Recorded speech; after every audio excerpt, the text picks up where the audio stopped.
that hinder study quite, and train our intellects to vain delight. Why all delights are vain, and that most vain with which pain purchased doth inherit pain, as painfully to pore upon a book, to seek the light of truth, while truth doth falsely blind the eyesight of his look. Light seeking light doth light of light beguile, so ere you find where light and darkness lies, your light grows dark by losing of your eyes. Study is like the heaven's glorious sun, that will not be deep searched with saucy looks. Small have continual plotters ever won, save base authority from others' books. These earthly godfathers of heaven's light, that give a name to every fixed star, have no more gain of their prophets than those that walk and wot not what they are. To know not but fame is to know, but every godfather can give a name. How well he has read, to reason against reading. Proceeded well, to stop our good proceeding. He weeds the corn, but still lets grow the wheat. The spring is near when green leaves are breeding. Fit in its place and time. Based on nothing. Something then in rhyme. Barone is like an envious sneaking frost that bites the firstborn infants of the spring. Well, say that I am. Why should proud summer boast before the birds have any cause to sing? Why should I joy in any abortive birth? I no more desire a rose at Christmas than wish a snow in May's newfangled shows. But liketh each thing that in season grows.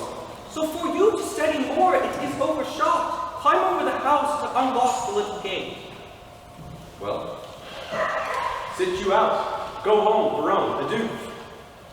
No, my liege, I have sworn to study with you.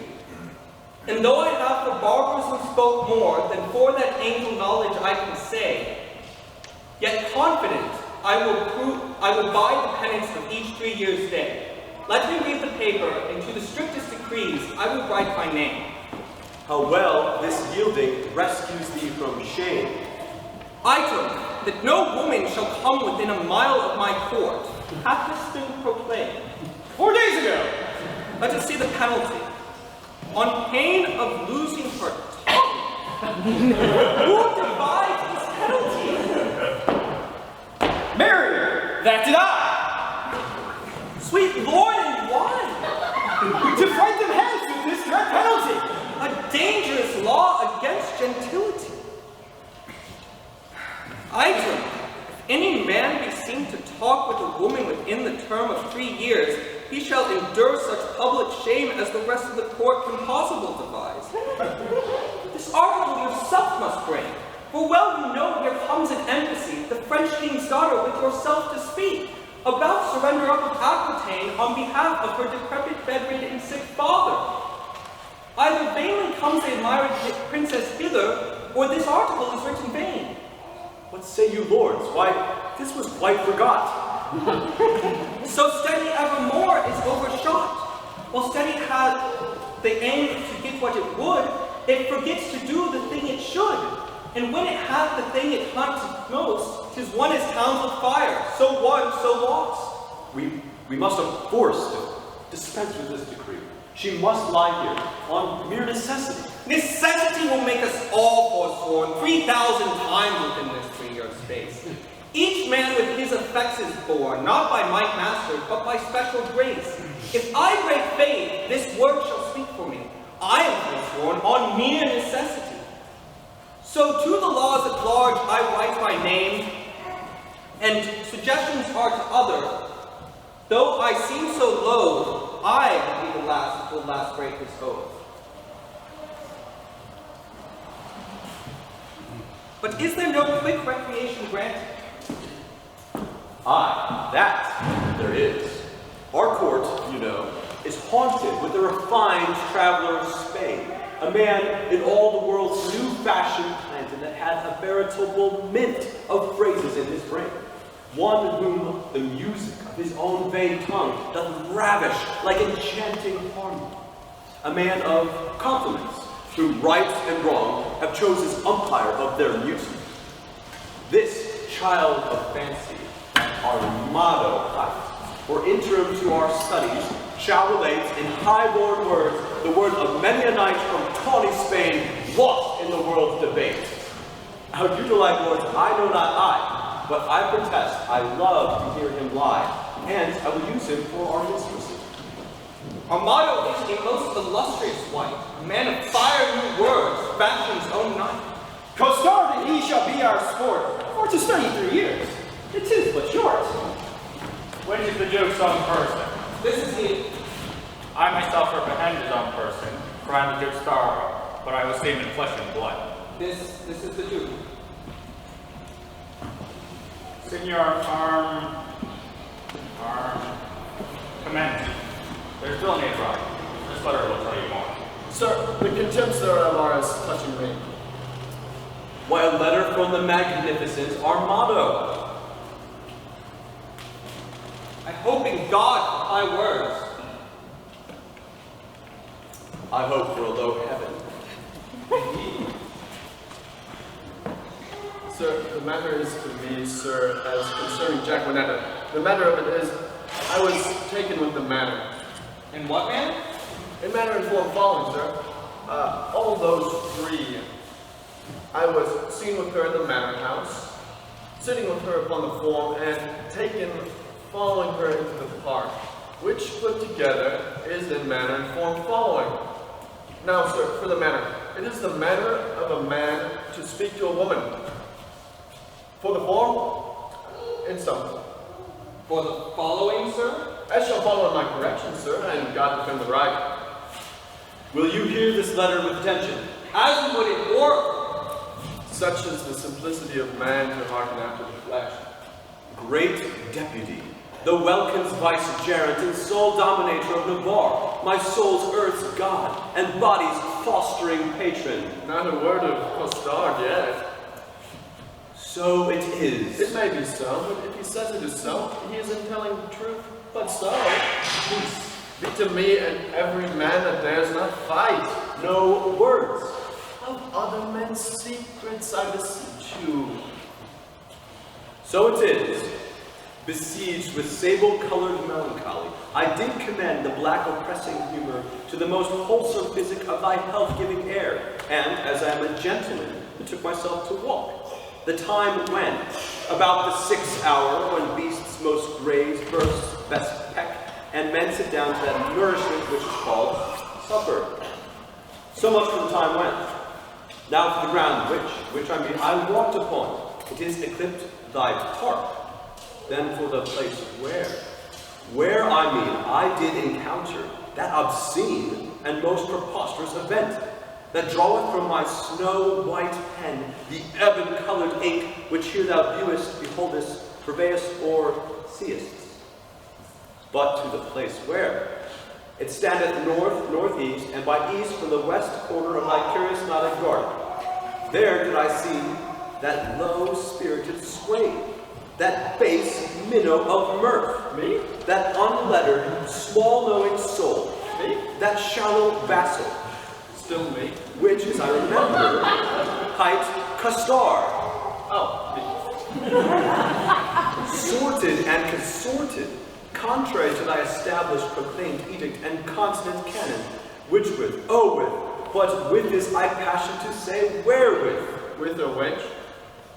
With a child of our grandmother Eve, a female, or, for thy more sweet understanding, a woman. Him, as my ever-esteemed duty pricks me on, have sent to thee to receive the meed of punishment by thy sweet grace's officer, Anthony Dole, a man of good repute, carrot, bearing in estimation. Me, sir, and you please. I am Anthony Dole. Thank you. For Jacquinetta, so is the weaker vessel called, which I apprehended with the aforesaid swain. I keep her as a vessel of thy law's fury, and shall at the least of thy sweet notice bring her to trial. Thine in all compliments of devoted and heart-burning heat of duty, Don Adriano de Armado. Not so high as ever I hoped, but the best that ever I heard. Aye, the best for the worst. But, Sirrah, what say you to this? Sir, I confess the wench. Did you hear the proclamation? I confess much of the hearing it, but little of the marking. It was proclaimed a year's imprisonment to be taken with a wench. She were none, sir. She was a damsel. Well, it was proclaimed damsel. Well, she was no damsel neither, sir. She was a virgin. Well, it was so very too, for it was proclaimed virgin. If it were so, I deny her virginity. She was a maid. This maid will not serve your turn, sir. This maid will serve my turn, sir. Sir, I will pronounce thy sentence. You shall fast a week on bran and water. I'd rather pray a month on mutton and forage. And Don Armado will be your keeper. Barone, see him delivered o'er, and go, we lords, to put into practice that which each to other has so strongly sworn. I'll lay my head to any goodman's hat. These oaths and laws will prove an idle scorn. I suffer for the truth. It is true I was taken with Jacqueminetta, and Jacqueminetta is a true girl. Therefore, welcome the sour cup of prosperity, affliction, which one day may smile again. Until then, down.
When a man of great spirit grows melancholy.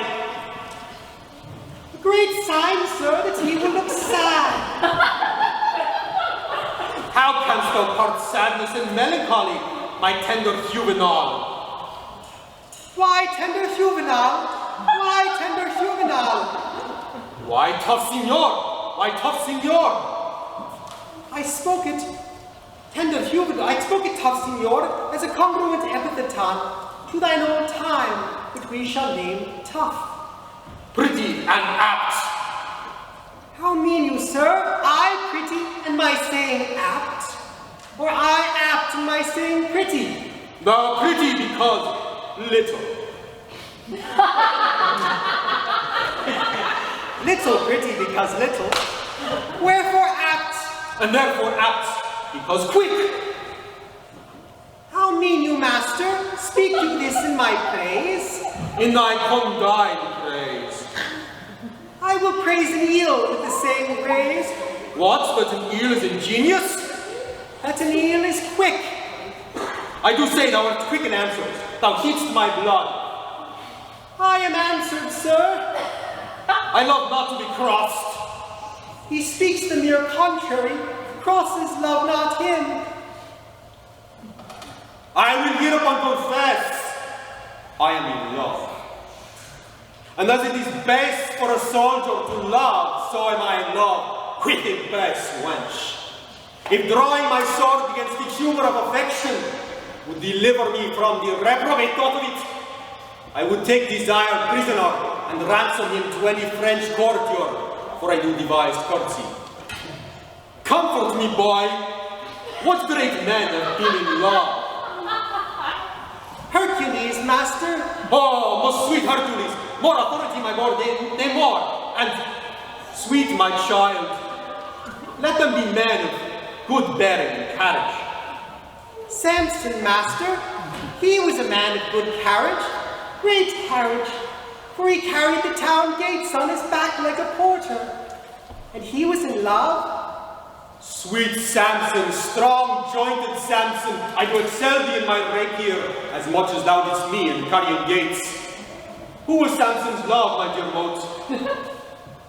A woman, master. Of which complexion? Of the sea-water green, sir. Is that one of the complexions? It is, sir, and the best of them, as I have read. Green indeed is the colour of lovers. But to have a love of such a colour, methinks Samson had small reason for it. He surely affected her for her wit. It was so, sir, for she had a green wit. My love is most immaculate white and red.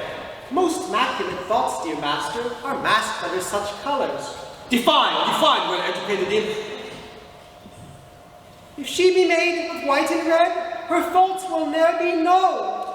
For blushing cheeks by faults are bred, and fears by pale white show. Then, if she fear or be to blame, by this you shall not know. For still her cheeks possess the same which native she doth own. A dangerous rhyme, master, against the reason of the white and red. Is there not a poem of the king and the beggar, my boy?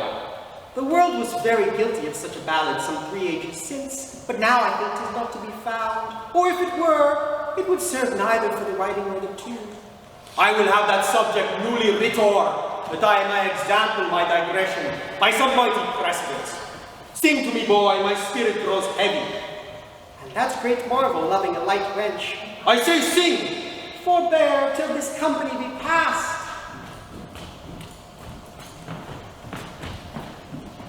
Sir, the king's pleasure is that you keep the star safe.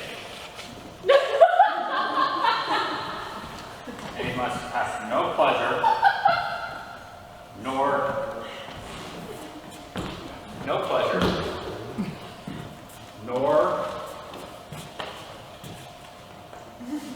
must pass 3 days a week. As for this damsel, she is really able. Fairly well. I do confess myself with blushing. Meg? Ma'am? I will visit thee at the lodge. Well, that's hereby. I know where it is situate. Lord, how wise you are. I will tell thee wonders. With that face? I love thee. So I heard you say. And so, farewell. Come, Jack, and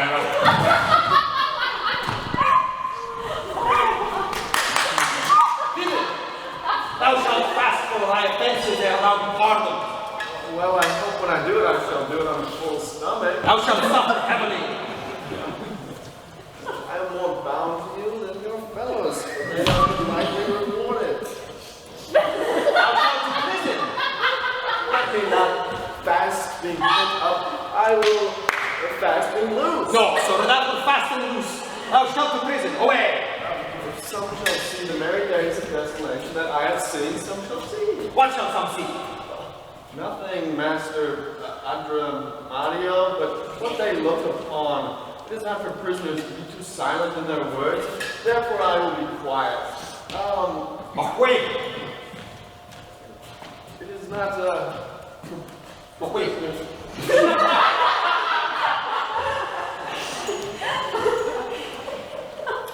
I do affect the very ground which is base, where her shoe which is base are guided by her foot, which is base in stuff thread. I shall be forsworn, which is a great argument of falsehood, if I love. And how can that be true love which is falsely affected? Love is a familiar. Love is the devil. There is no evil angel but love. Yet was Samson so tempted, and he had an excellent strength. Yet was Solomon so seduced, and he had a very good wit. Cupid's butt shaft is too hard for Napoleon's love, and therefore too much odds for a Spaniard's rapier. The first and the second cause will not serve my turn. The passado he respects not. The duello he regards not. His disgrace is to be called boy, but his glory is to subdue men. Adieu, valor, rust, rapier, be still drum, for your manager is in love. Yet he loveth. Devise wit, write pen, for I am sure I shall turn sonnet. I am for whole volumes in folio.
Now, madam, summon up your dearest spirits. Consider who the king your father sends, to whom he sends, and what's his embassy.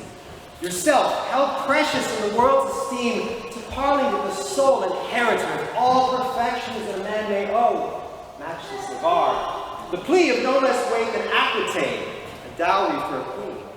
Be now as prodigal of all dear grace, as nature was, in making graces dear, when she did starve the general world besides, and prodigally gave them all to you.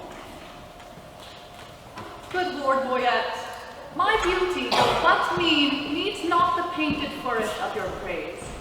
Beauty is bought by judgment of the eye, not uttered by base sale of chapmen's tongues. But now, to task the tasker, good Boyette, you are not ignorant. All telling fame doth noise abroad. Navarre hath made a vow, till painful study shall outwear 3 years. No woman may approach his silent court. Therefore, to seemeth it a needful course, before we enter his forbidden gates, to know his pleasure. And in that behalf, hold of your worthiness we summon you, as our best moving fair solicitor. Tell him, the daughter of the King of France, on serious business, craving quick dispatch, importunes personal conference with his grace. Haste signify so much, while we attend like humble-visaged suitors his high will. Proud of employment, willingly I go. All pride is willing pride, and yours is so. You are the votaries, my loving ladies, that are fellows with this virtuous duke. Lord Vaudeville is one. Know you the man? I know him, madam. At a marriage feast between the Lord Perigord and the beauteous heir Jacques Falconbridge, so nice to know you, thought I this know him. A man of sovereign parts is esteemed, well fit in arts, glorious in arms. Nothing becomes him ill that he would well. The only soil to his fair virtue's gloss, if virtue's gloss will stain with any soil, is a sharp wit, matched with too blunt a will, whose edge hath power to cut, whose will still wills that should none spare that come within his power. Some merry mocking lord belike, is't so? They say so most that most assumers know. Such short-lived wits do wither as they grow. Who are the rest? The young Dumaine, a well-accomplished youth, of that most virtue loved for virtue loved, most power to do harm, least knowing ill, for he had wit to make an ill shape good, and shape to win grace, though he had no wit. I saw him at Duke Alençon's once, and much too little of that good I saw is my report of his great worthiness. Another of these students at that time was there with him, if I have heard the truth. Baroon they call him, but a merrier man. Within the limit of becoming mirth, I never spent an hour's talk withal. His eye begets occasion for his wit. For every object that the one doth catch, the other turns to mirth-moving jest, which his fair tongue, conceit expositor, delivers in such apt and gracious words that aged ears play truant at his tales, and younger hearings are quite ravished. So sweet and voluble is his discourse. God bless my ladies, are they all in love? But everyone her own hath garnished it with such bedecking ornaments of praise. Oh, here comes Boyette. Thy news, Boyette. Navarre had notice of your fair approach, and he and his competitors in oath were all addressed to meet you, gentle lady, before I came. Marry, thus much have I learned. He rather means to lodge you in the field. Like one who comes here to beseech his court and seek a dispensation for his oath to let you enter his unpeopled house. Here comes Navarre. Fair princess, welcome to the court of Navarre. Fair, I give you back again. Welcome. I have not yet. The roof of this court is too high to be yours, and welcome to the wide fields too base to be mine. You shall be welcome, madam, to our court. Ah, I will be welcome then. Conduct me thither. Hear me, hear me. Dear lady, I have sworn an oath. Our lady, help my lord, he'll be forsworn. Not for the world, by my will. Why, will shall break it, will, and nothing else. Your ladyship is ignorant what it is. Were my lord so, his ignorance were wise, where now his knowledge must prove ignorance. I hear your grace hath sworn out housekeeping. 'Tis deadly sin to keep that oath, my lord, and sin to break it. But pardon me, I am too sudden bold to teach the teacher ill beseemeth me. Vouchsafe to read the purpose of my coming, and suddenly resolve me in my suit.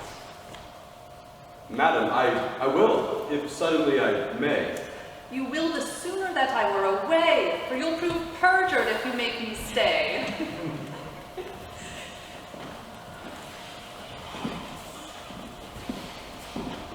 Did not I dance with you in Brabant once?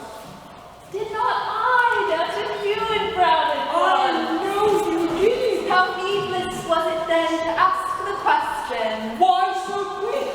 'Tis long of you that spur me with such questions. Your wit's too fast, full tired. Not till it leave the rider in the mire. What time of day? The hour that fools should ask. Now fair befall your mouth, Fair fall the face it covers. and send you many lovers. Amen, so you be none. Nay then, will I be gone. Madam, your father here doth intimate the payment of 100,000 crowns, being but the one half of an entire sum disbursed by my father in his war. Now say that he or we, as neither have received this sum, yet there remains unpaid 100,000 more, in surety of which one part of Aquitaine is bound to us, although not valued to the money's worth. If then the king your father will restore but the one half which is left unsatisfied, we will give up our right in Aquitaine and hold fair friendship with his majesty. But this, it seems, he little purposeth. For here he doth demand the repayment of 100,000 crowns, and not demands upon the payment of 100,000 crowns to have his title live in Aquitaine, which we had much rather depart withal, and have the money by our fatherland, than Aquitaine so gelded as it is. Fair princess, were not his requests so far from reason's yielding, your own fair self should make a yielding against some reason in my breast, and go well satisfied to France again. You do the king, my father, too much wrong, and wrong the reputation of your name, in so unseeming to confess receipt of that which hath so faithfully been paid. I do protest, I never heard of it. But if you prove it, I will repay it back again, or yield up Aquitaine. We arrest your word. Yet, you can produce acquittances for such a sum from special officers of Charles his father. It shall suffice me. So please your grace, the packet is not come, where that and other specialties are bound. Tomorrow you shall have a sight of it. It will do. Meantime, receive such welcome at my hand as honor, without breach of honor, may make tender of thy true worthiness.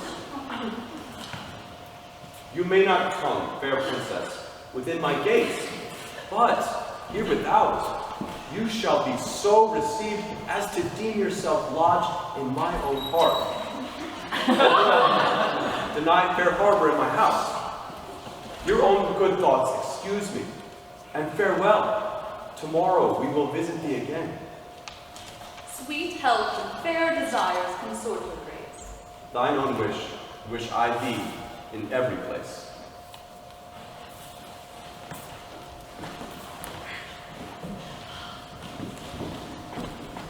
Lady, I will commend you to my own heart. Pray you do my commendations. I would be glad to see it. I would you heard it grow. Is the fool sick? Sick at the heart. Alack, let it lie. Would that do it good? My physic says I. Will you prick it with your eye? No point. With my knife. And God save thy life. And yours from long living. I cannot say Thanksgiving.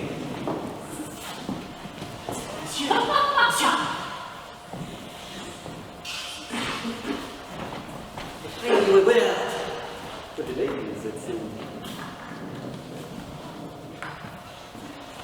an heir of Falconbridge, Catherine her name. Oh, most gallant lady. I very well. I beseech you, sir, a word. What is she in the light? In the light. A woman sometimes, when you see her in the light, she's in the light. I desire her name. She hath but one for herself. To desire that were a shame. Who's her mother? A woman too, I've heard. How strange. God's blessing on your beard. Sir, be not offended. She is an heir of I don't say. I do, yeah. He is, yeah. I like something they do. It's so weird all the time.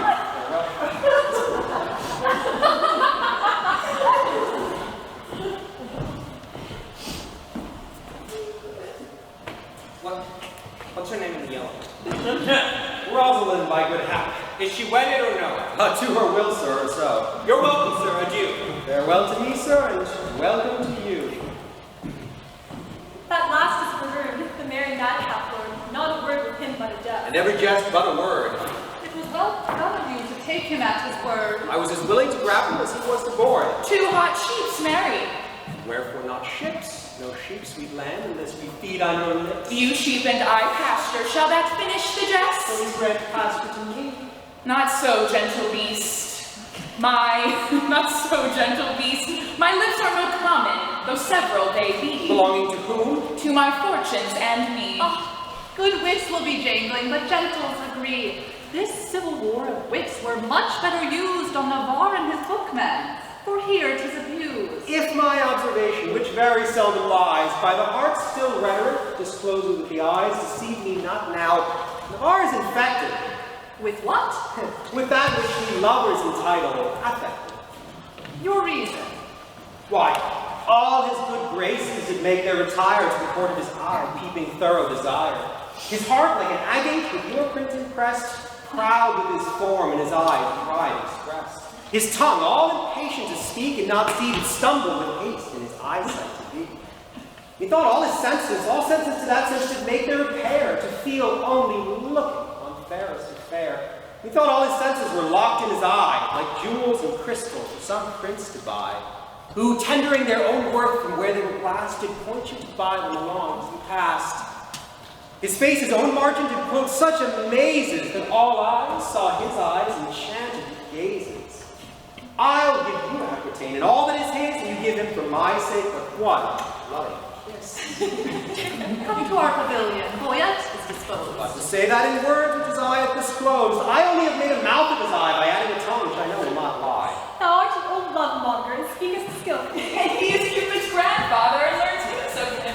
Then the Venus is like her mother, for her father is but grim. Do you hear my mad vengeance? No. What then do you see? I am ready to be gone. You are too hard for me.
Some enigma, some riddle.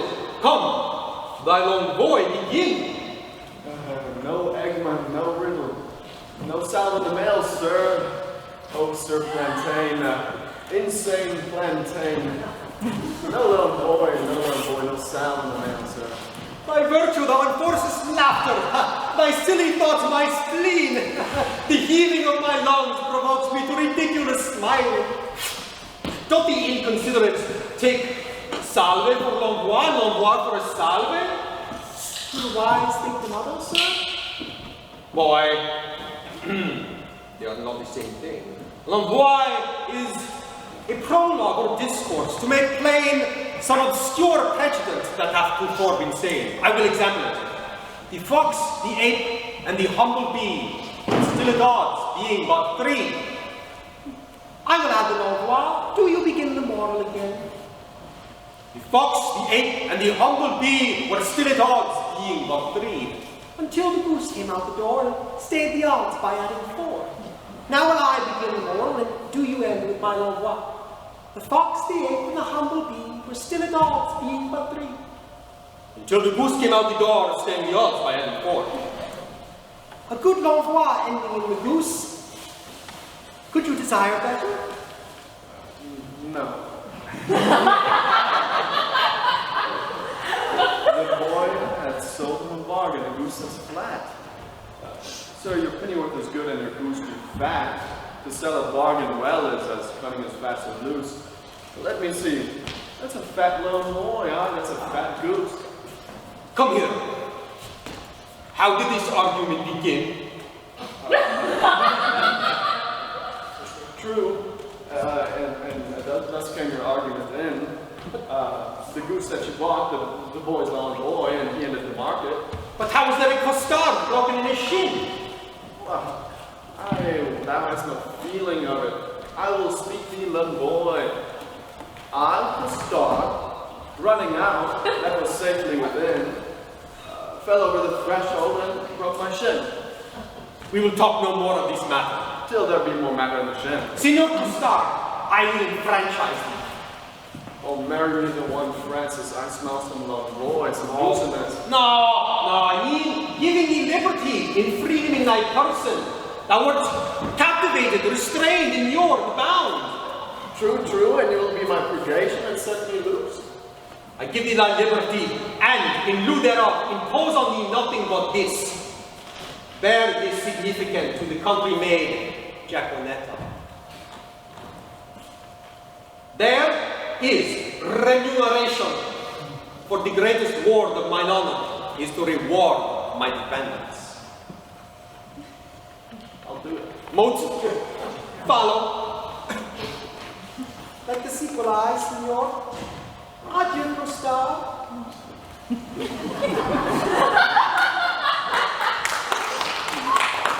My sweet ounce of a man's flesh, my inconey Jew. Remuneration. Why, 'tis the Latin word for 3 farthings. Remuneration. How much for this ink? 1 penny. No, I'll give you a remuneration. Why, it carries it. 'Tis a better word than French crown. I will never sell it by August word. My good name, Pastor, exceedingly well met. Marry, sir, how much carnation ribbon may a man buy for a remuneration? What is a remuneration? Halfpenny farthing. Why then 3 farthing worth of silk? Thank your worship. God be with you. Stay, slave. You must do something that I shall entreat. When would you have it done, sir? This afternoon. Well, then I shall do it. You know not what it is. I shall know when I have done it. Why, villain, you must know first. Well, I'll come to your worship tomorrow morning. Stop, slave. It is but this. The princess comes here to hunt in the park, and in her train there is a gentle lady, that when on to speak, they name her name, and Rosalind they call her. See thou dost commend this sealed up counsel to her white hand. Here is thy guerdon. Go. Guerdon. Most sweet guerdon. Sir, I'll do it in print. Thank you. Guerdon. Remuneration.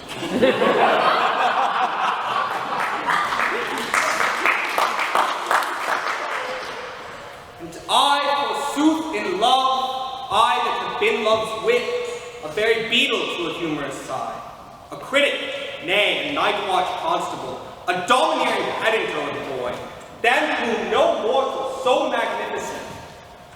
This wimpled, whining, purblind, wayward boy, this giant dwarf, senior, junior, Dan Cupid, regent of love rhymes, lord of folded arms, the anointed sovereign of sighs and groans, liege of all loiterers and malcontents, king of codpieces, sole imperator and great general of trotting imperators.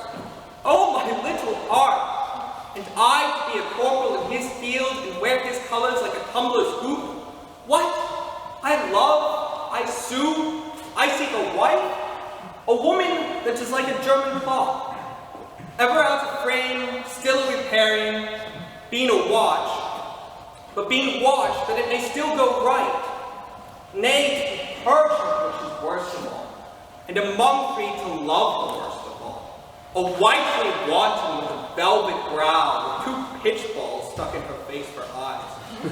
By heaven, one that will do the deed, though Argus were her eunuch and her guard.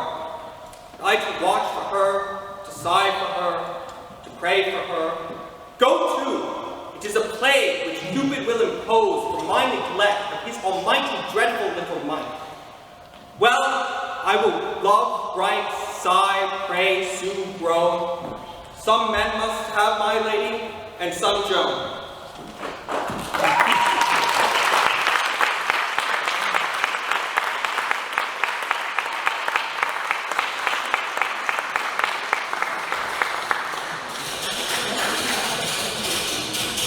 We will have a 10-minute intermission.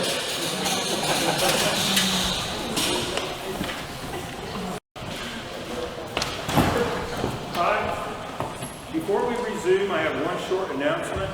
I would like to invite all of you to a theatrical production written and directed by Maria Romine. It's called The Prince and the Pirate. It's at St. Rose, Philippine Duchesne Gym, 1210 Paddock Drive, Florissant, Missouri. It's next Saturday, May 11th at 7 p.m. Doors open at 6:30 p.m. Free will donations.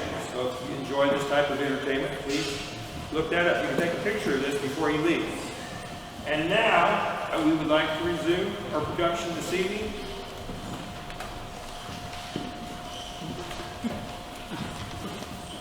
And I'm sorry, but I lost. What's the name of the play, Chase? Love, Labor's Lost.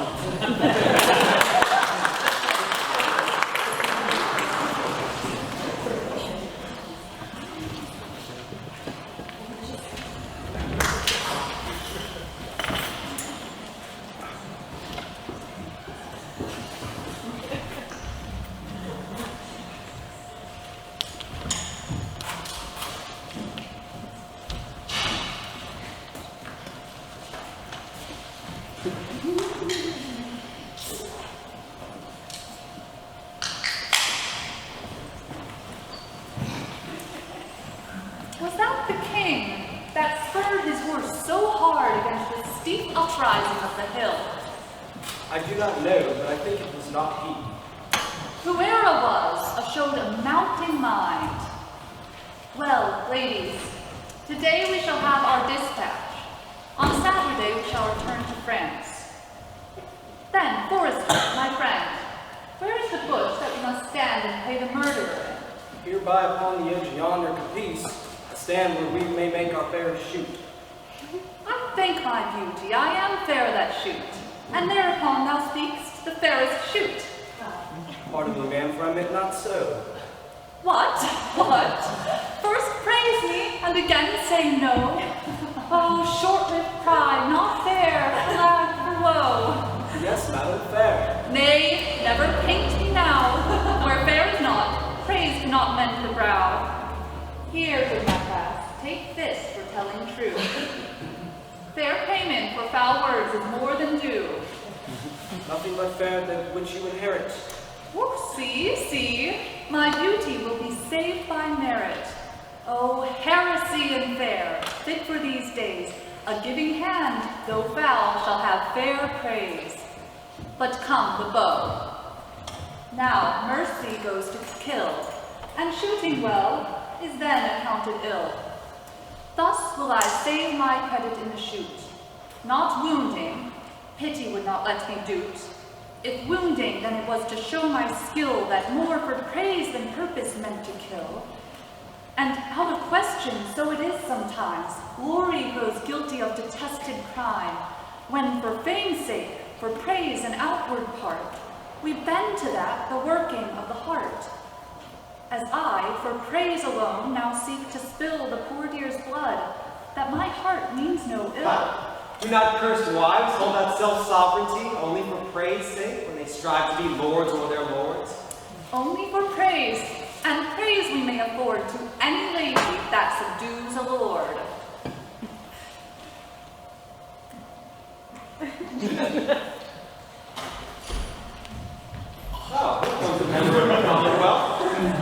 God dang, God dig it down all praise.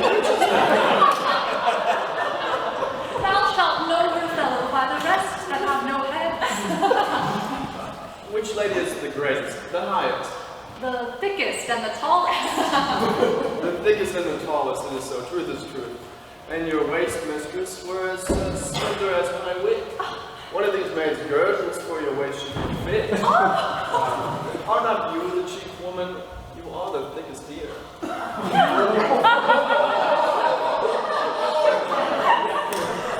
have a letter from Monsieur Baroon to one lady of Rosalind. Oh, thy letter, he's a great friend of mine. Stand aside, good bearer. Juliet, you can carve, break up these capons. I am bound to serve.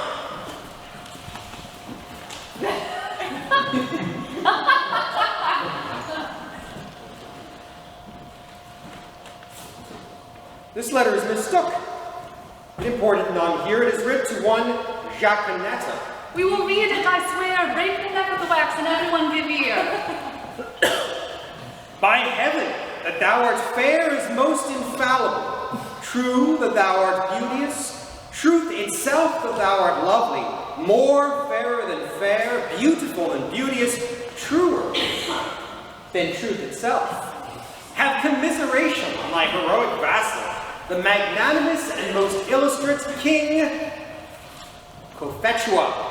Set I upon the pernicious and indubitate beggars in Elephon, and he it was that might rightly say, Veni, Vidi, Vici, which to anathemize in the vulgar, oh, base and obscene vulgar, videlicet, he came, see, and overcame. He came, 1, see, 2, overcame 3. Who came? The king. Why did he come? To see. Why did he see? To overcome. To whom came he? To the beggar. Who saw he? The beggar. Who overcame he? The beggar. The conclusion is victory. On whose side? The king's. The captive is enriched. On whose side? The beggar's. The catastrophe is a nuptial. On whose side? The king's. No, on both in one, or one in both. I am the king, for so stands the comparison. That's obvious. Thou the beggar, for so witnessed at thy lowliness. Shall I command thy love? I may. Shall I enforce thy love? I could. Shall I entreat thy love? I will. What shalt thou exchange for rags? Robes. For tittles? Titles. For thyself? Me. Thus expecting thy reply, I profane my lips on thy foot, my eyes on thy picture, and my heart on thy every part, thine in the dearest design of industry, Don Adriano de Armado. Thus dost thou hear the mention of war. Against thee, thou lamb, that standest as his prey, submissive fall his princely feet before, and he from far it will incline to play. But if thou strive, poor soul, what art thou then? Food for his rage, and pasture for his den. Ooh, what plume of feathers is he that indited this letter? I am much deceived if I remember the style. Else your memory is bad going orate while. This on our motto is he keeps here in court with the prince and his bookmates. He's one that makes sport. He's a fantasy in the Monarcho. Foul fellow, word. Who gave you this letter? I told you, my lord. To whom shouldst thou give it? To a lady of France that he called Rosalind. Thou hast mistaken his letter.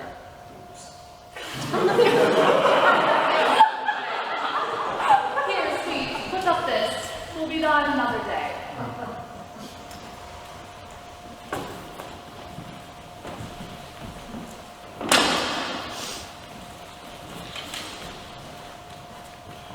Who is the shooter? Who is the shooter? Shall I teach you to know? I'm a consonant of the beauty. Why? She that bears the bow, fine put off. My lady goes to kill horns, but if thou marry, hang me by the neck if horns that year miscarries. Finally put on. Well, then I am the shooter. And who is your dear? If we choose by the horns, yourself come not near. Fine put on indeed. You still wrangle with her, boy, yet, and she strikes at the ground. But she herself is sink lower. Have I hit her now? Shall I come upon you with an old saying that was a man when King Pepin of France was a little boy touching the hittit? Then may I answer thee with one as old it was a woman when Queen Guinevere of Britain was a little wenches touching the hittit. Thou canst not hit it. Thou canst not hit it, my good man. And I cannot, I cannot another.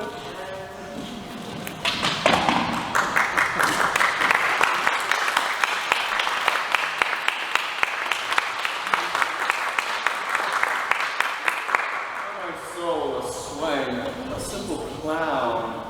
Lord, how the ladies and I have put him down. By my troth, most vulgar wit, most obscene when it comes off so smoothly. so obscenely at work, so fit. Our motto on the one side, a most lunatic man.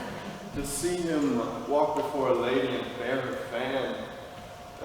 To see him kiss his hand and how sweetly he will swear. His page personality on the other side. Also, a most insane wit. And he is a most pathetical nit. So long. So long. So long.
Very reverend sport, truly, and done in the testimony of a good conscience. The deer was, as you know, stainless in blood, ripe as the Paul who now hangeth like a jewel in the ear of Chelo, the sky, mountain, and falleth like a crab in the face of terror, the soil, the land, the earth. Truly, Master Holophon, is the epithets are sweetly varied, like a scholar, at the least. But, sir, I assure you it was a buck of the first head. Sir, Nathaniel, how do you say that? It was not an all-right goal, it was a pricket. Oh, barbarous information. Yeah, a kind of insinuation, as it were, in way of explication, facere, as it were, replication, or rather ostentare, to show, as it were, his inclination after his undressed, unpolished, uneducated, unpruned, untrained, or rather unlettered, or rather unconfirmed fashion. To consent again my Alfredo for a year. I said the deer was not an all-right goal, it was a pricket. Why start simplicity? This caucus, oh thou monster ignorance, how deformed dost thou look? Sir, he hath never fed of the dainties that are bred in a book. He hath not eat paper, as it were. He hath not drunk ink. His intellect is not replenished. Only sensible in the dull parts. And such barren plants are set before us that we thankful should be, richly of taste and feeling are, for those parts that do, fructify. As it would ill become me to be vain, indiscreet, or full, so were there a path set on learning to see him in school. But, omne bene, say I, being of an old father's mind, many can brook the weather that love not the wind. You two are bookmen. Yes, they do. Can you tell me by your wit what was a month old at Cain's birth that is not 5 weeks old as yet? Big Tinner, Dimmador. Big Tinner, Dimmador. What is Dick Tanner? A title to Phoebe, to Luna, to the moon. The moon was a month old when Adam was no more, and wrought not the 5 weeks when he came to 5 score. the illusion holds in the exchange. 'Tis true, the collusion holds in the exchange. Having come with our capacity, I say the illusion holds in the exchange. And I say the collusion holds in the exchange. For the moon is never but a month old. And besides, 'twas a pricket the princess killed. Sir Nathaniel, will you hear an extemporal epitaph on the death of the deer? And to humor the ignorant, call I the deer the princess killed a cricket. Perde, good Master Holofernes, perde, so it shall please you to abrogate scurrility. I will something affect the letter, for it argues facility. The prayful princess pierced and pricked a pretty pleasing cricket. Some say a sore, but not a sore, till now made sore with shooting. The dogs did yell, but held to sore, then sorrow jumps from crickets. Or cricket sore, or else sorrow, the people fall hooting. If sorry sore, then elder sore makes 50 sores of sore. Of one sore, I an 100 make by adding but one moral. A rare talent. The talent be a claw. How he claws This is a gift that I have. Simple, a foolish, extravagant spirit, full of forms, figures, shapes, objects, ideas, apprehensions, motions, revolutions. These are begot in the ventricle of memory, nursed in the womb of pure mater, and delivered upon the bellowing of occasion. But the gift is good in those in whom it is cute, and I am thankful for it. Sir, I praise heaven for you, and so may my parishioners. Well tutored by you, and their daughters profit greatly under you. You are a valuable member of the Commonwealth. Maherkele! If they're so to be ingenious, their sons shall want no instruction. If the daughters be capable, I will put it to them. But vir sapis qui pauper locutor, a sole feminine salute thus. God gave you good model, Master Person. Master Person, quasi piss one, and if one should be pierced, which is the one? Marry Master Schoolmaster, marry Master Schoolmaster. He that is likest to a hogshead. Oh, piercing a hogshead, a good luster of conceit in a turf of herb. Fire enough for a flint, pearl enough for a swine. 'Tis pretty, it is well. Good Master Person, be so good as to read me this letter. It was sent me by the star, sent me by Don Armato. I beseech you, read it.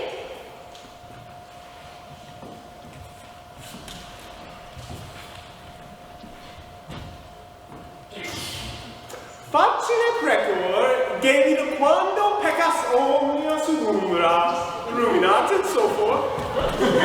Ah, good old Mantua. I shall speak of thee as the traveler doth of Venice. Venezia, chi non ti vede, non ti prezia.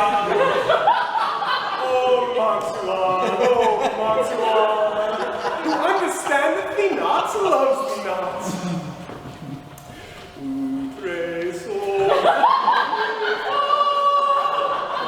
Under pardon, sir, what are the contents? For as Horace says in his, not my sole verses.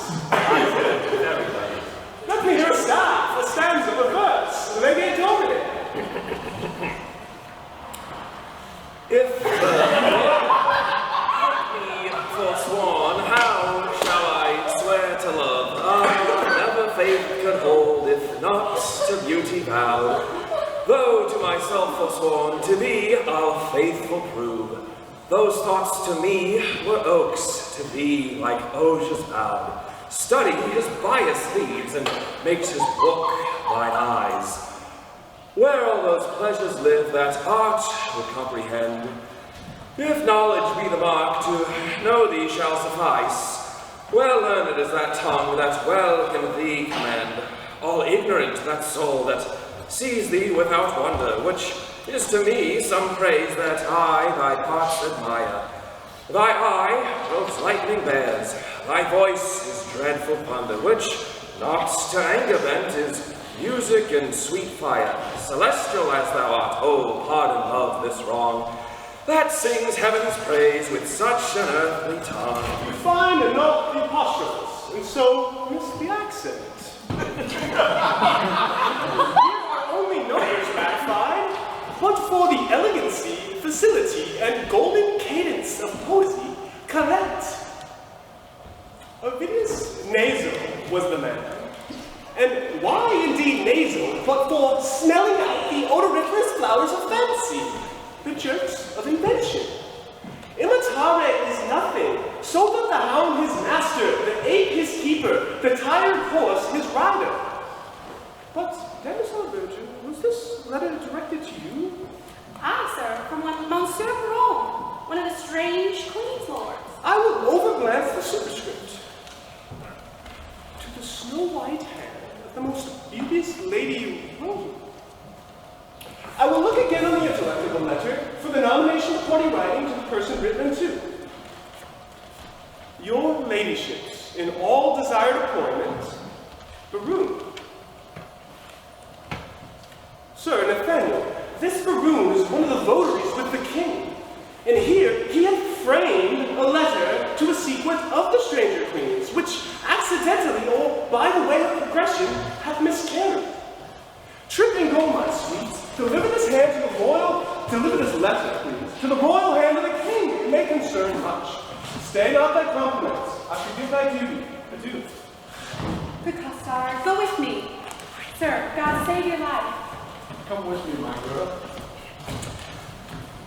Sir, you have done this in the fear of God very religiously. And as a certain father... Sir, tell me not of the father. I do fear God. But to return to the first, sir, did they please you, sir? Marvelous well for the pen. I do dine today at the father's of a certain pupil of mine, where, if before repast it shall please you to gratify the table with a grace, I will, on the privilege I have with the parents of the foresaid child or pupil, undertake your benvenuto, where I will prove those verses to be very unlearned, neither savoring of poetry, wit, nor invention. I beseech your society. And thank you too, for society, saith the text, is the happiness of life. And certes, the text most infallibly concludes it. Sir, I do invite you too. You shall not say nay. How verba, away. The gentles are at their game, and we will to our recreation.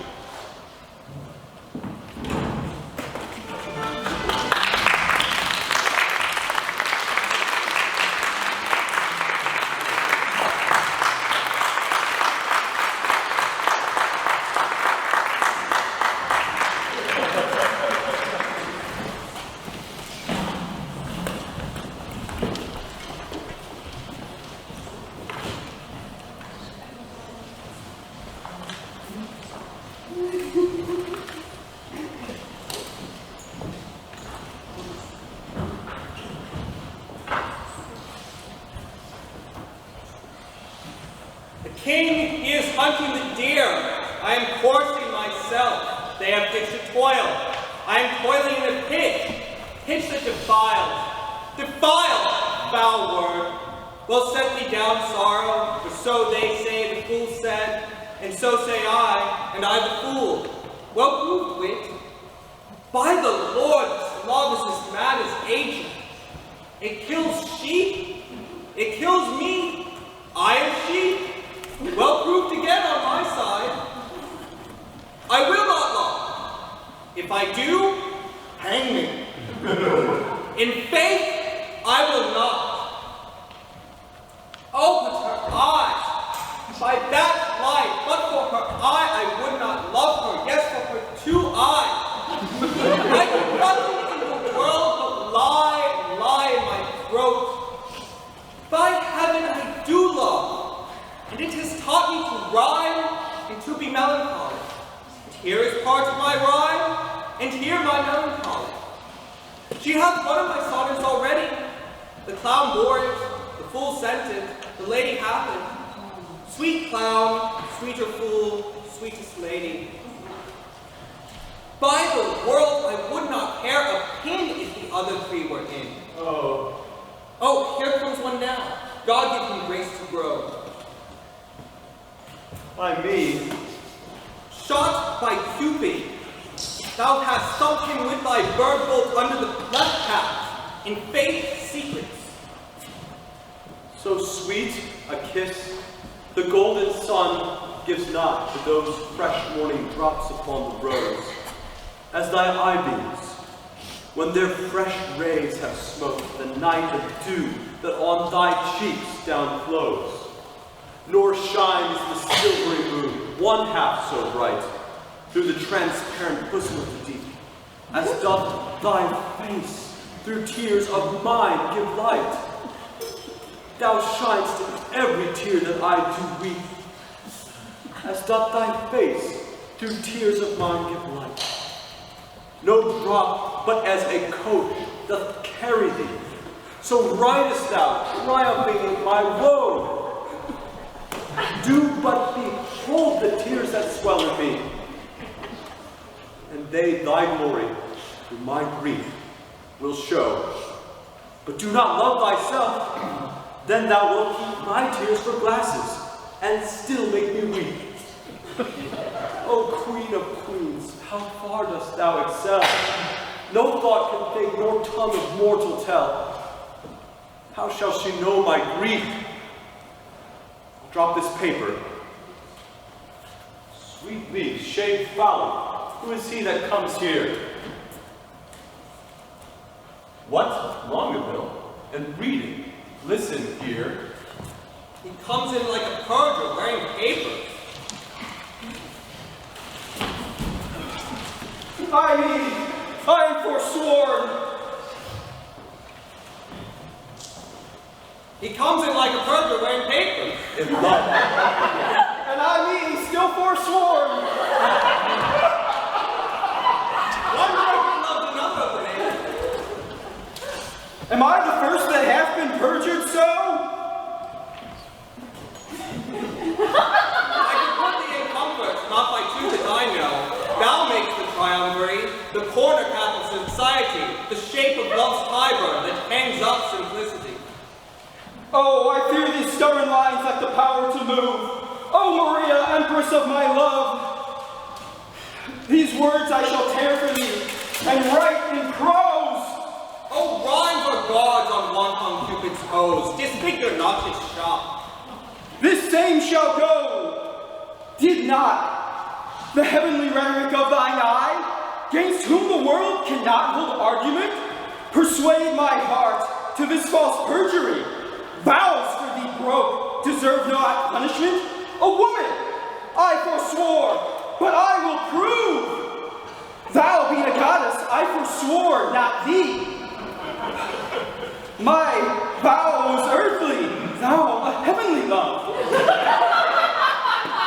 Thou being gained cures all disgrace in thee. Vows of a breath, and breath a vapor is. Then thou, fair sun, which on my earth dost shine, exhalest this vapor vow in thee. It is broken. If then it is no fault of mine, if by broke by me, what fool not so wise? To lose an oath, to win a paradise. This is the liver vein that makes flesh a deity, a green goose a goddess, pure idolatry. God amend us, God amend, we are much asked for land. By whom shall I send this? Company? Oh, stay! All hid, an old infant play.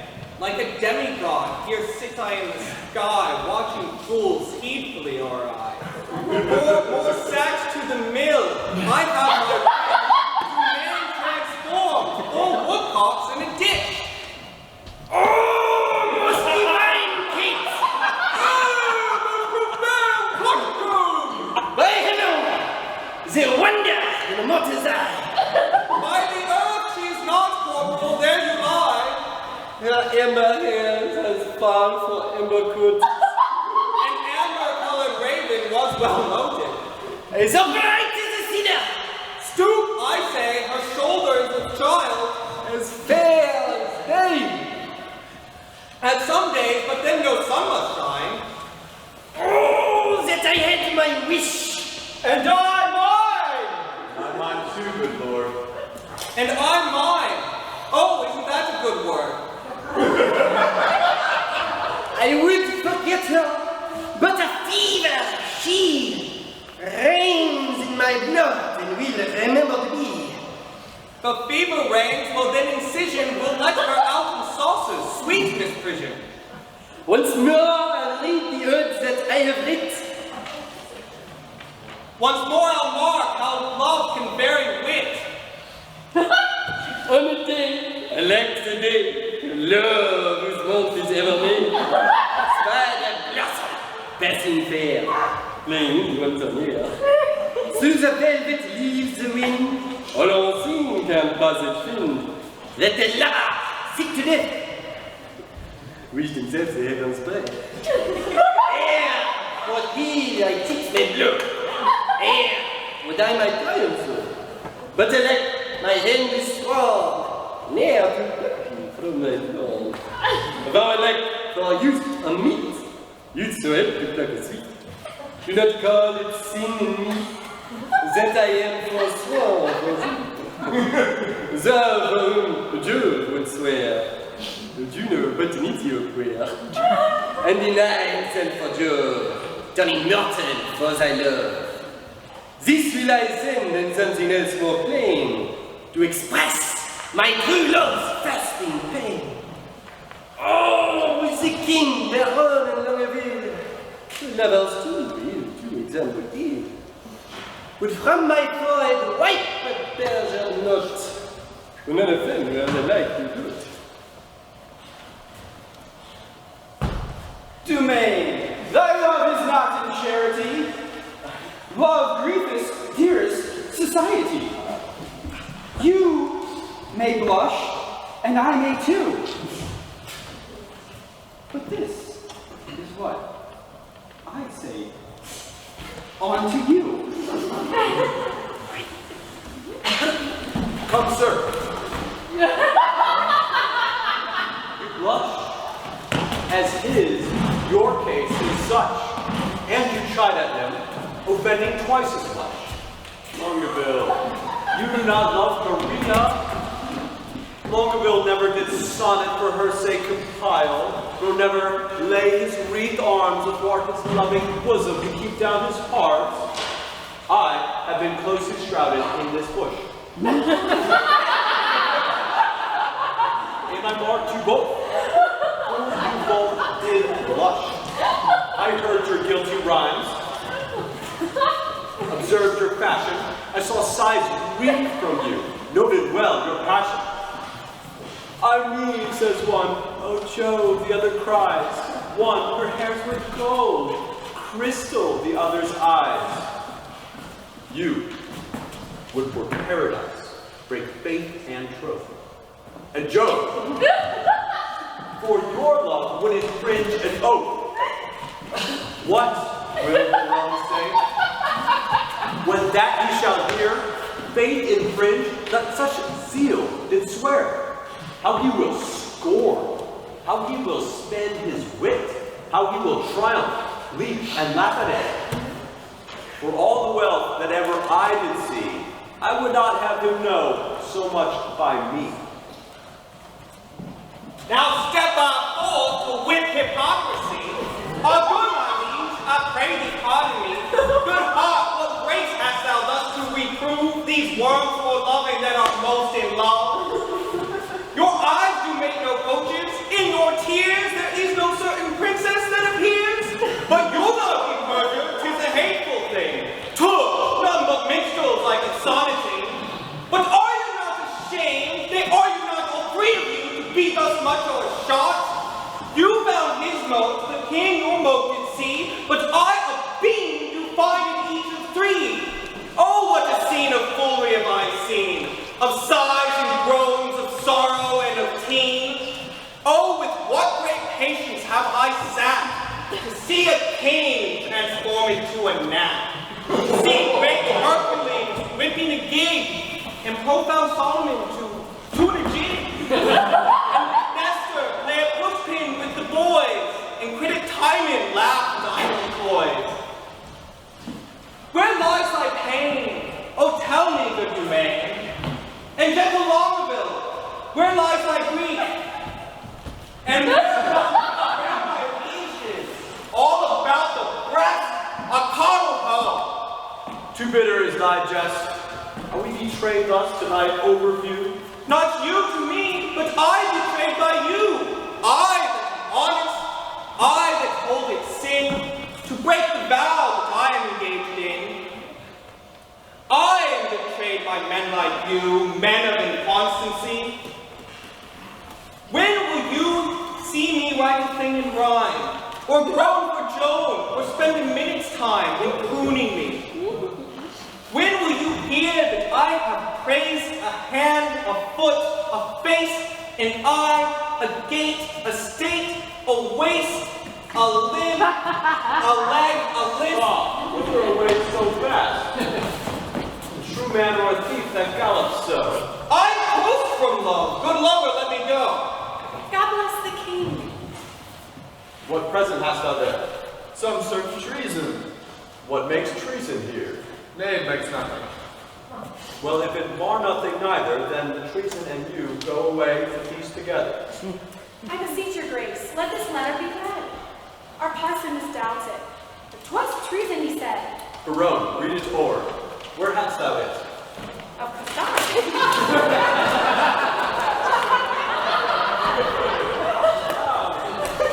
What is in you? Why dost thou tear it? And it's a toy, man. It's a toy. Now you stop here. It is Baron writing. You wanted honor, and you were born to do the same. Guilty, my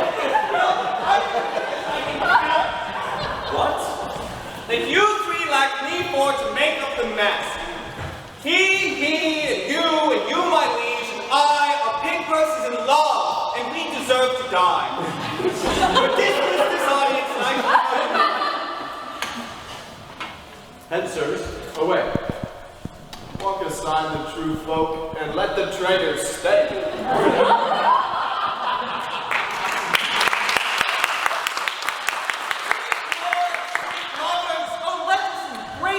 it's true we are as flesh and blood can be. The sea will ebb and flow, heaven show his face, young blood doth not obey an old decree. We cannot cross the causeway we were born, therefore of all hands must we be forsworn. Did these red lines show some love of thine?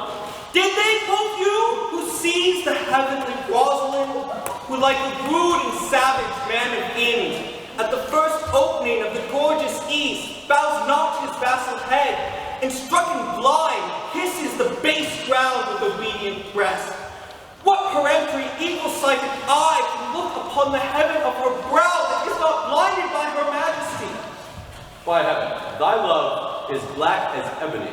Is ebony like her? Oh, would divine a wife of such would were felicity. Where can I say? Oh, where is a book that I may swear beauty doth beauty?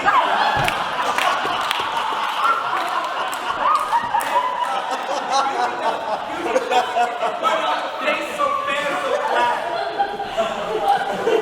You take it on chili sweet play. Like white is a collie red. And Ethiops of their skin complexion crack.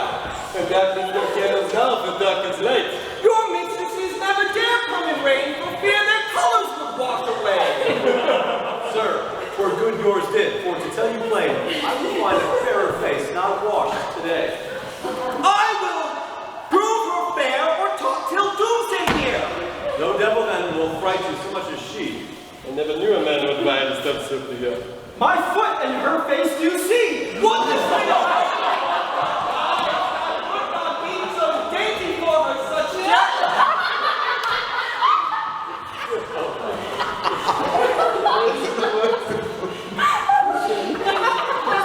See what they see over Oh, what of this, what of this? Are we not all in love? Nay, and therefore also forsworn. leave this checked. And good Barone, prove our loving lawful and our faith not torn. I am merely there sympathetically for this evil.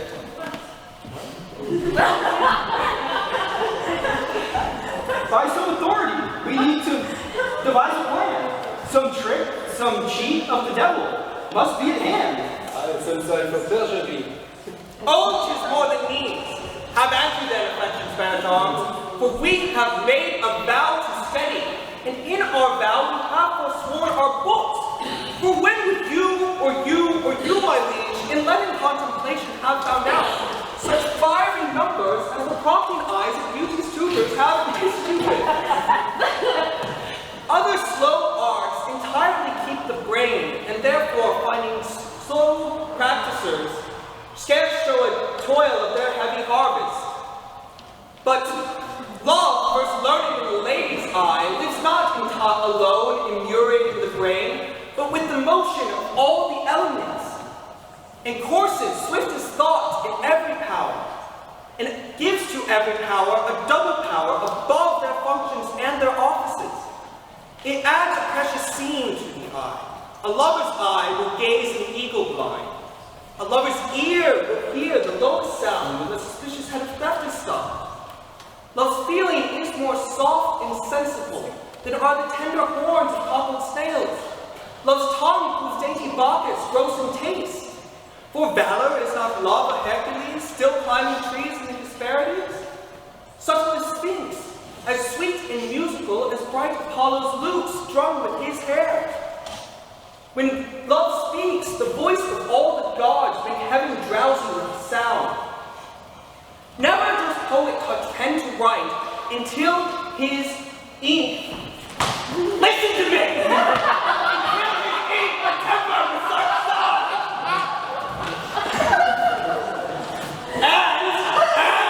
Oh, then what lines? His lines of rather savage ears.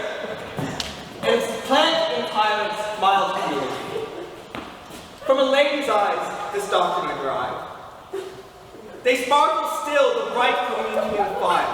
They are the books, the arts, the academies, which show, contain, and nourish all the world. Else none at all and not prove excellent.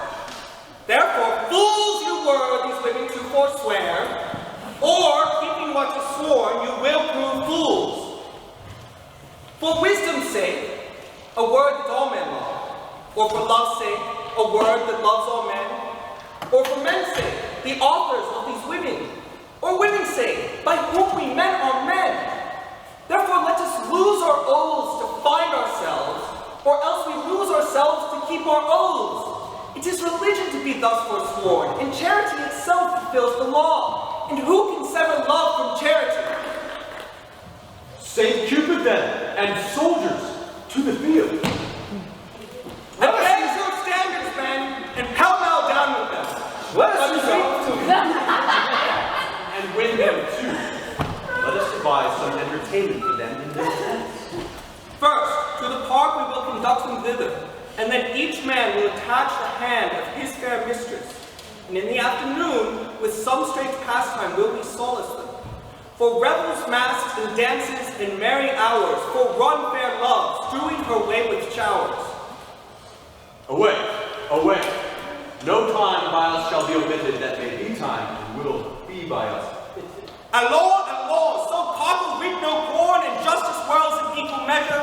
If like wenches prove plagues for men forsworn, our copper buys no better treasure. Oh.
at dinner have been sharp and sententious, pleasant without scurrility, witty without affection, audacious without impudency, learned without opinion, and strange without heresy. I did converse this quondam day with a companion of the king's who is entitled, nominated, or called Don Adriano de Amado. Novi hominum tanquante. His humor is lofty, his discourse peremptory, his tongue violent, his eye ambitious, his gait majestical, and his general behavior vain, ridiculous, and philosophical. He is too picked, too spruce, too affected, too odd, as it were, too peregrine. A most singular and choice epithet. He draweth out the thread of his verbosity finer than the staple of his argument. I abhor such fanatical fantasines, such insociable and point-devised companions, such rackers of orthography. So to speak, doubt fine when he should say doubt. Debt when he should pronounce debt. D-E-T, not D. No, it is D-E-B-T. Not D-E-T. He clappeth a calf cough, half half. Nebor vocata nebor, ne abbreviated ne. It insinuated me of insinuating. Lege intelligis domine? Laus Chalis, bone intelligent. Bone for bene? Prissy, a little scratch will serve. Videsne quis venit? Et gaude.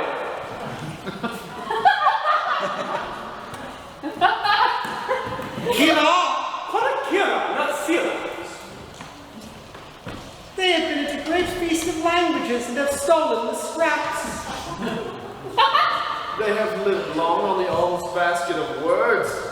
I marvel thy master hath not eaten thee for a word, for thou art not so long by the head as honorific habilitudin catabus.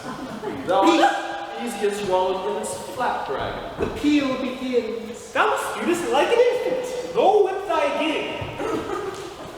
Lend me your horn to make one, and I will whip about your infamy. Unum cheetah, a gig of Cuddle's horn.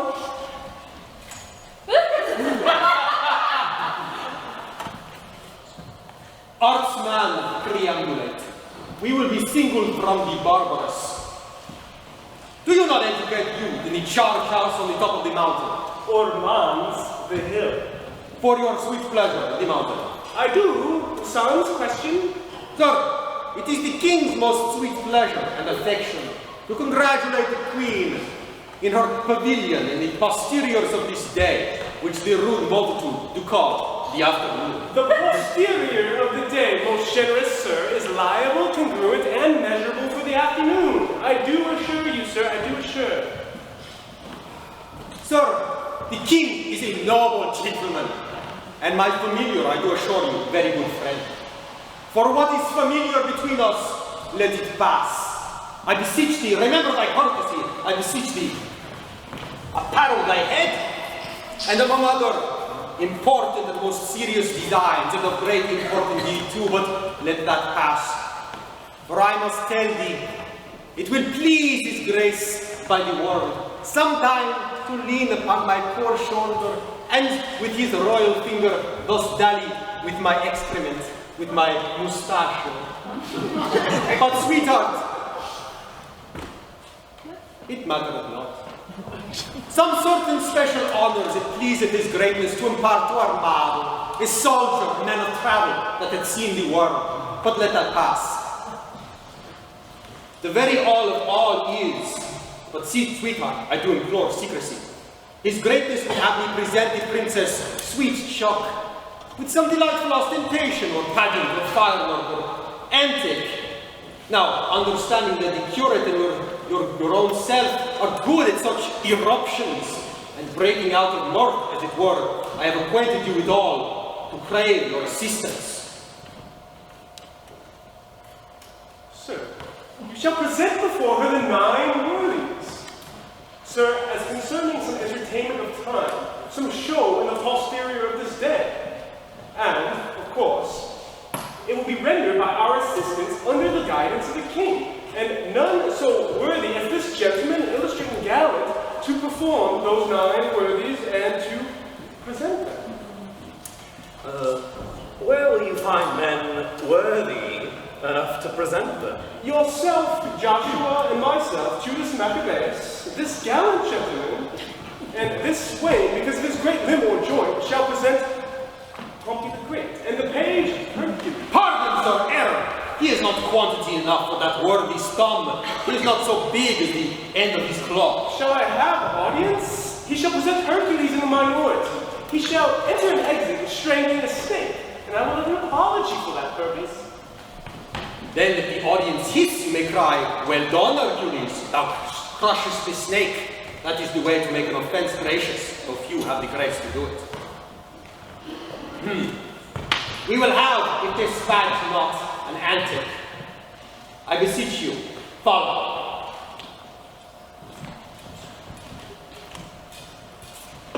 Be a good Madrol, thou hast spoken none all this while. Nor understood I none neither, sir. And we will employ thee. I'll make one on dance or so, or play upon 2 bird worthies and let them dance the hay. Go stove, on the stove, to our stores, away.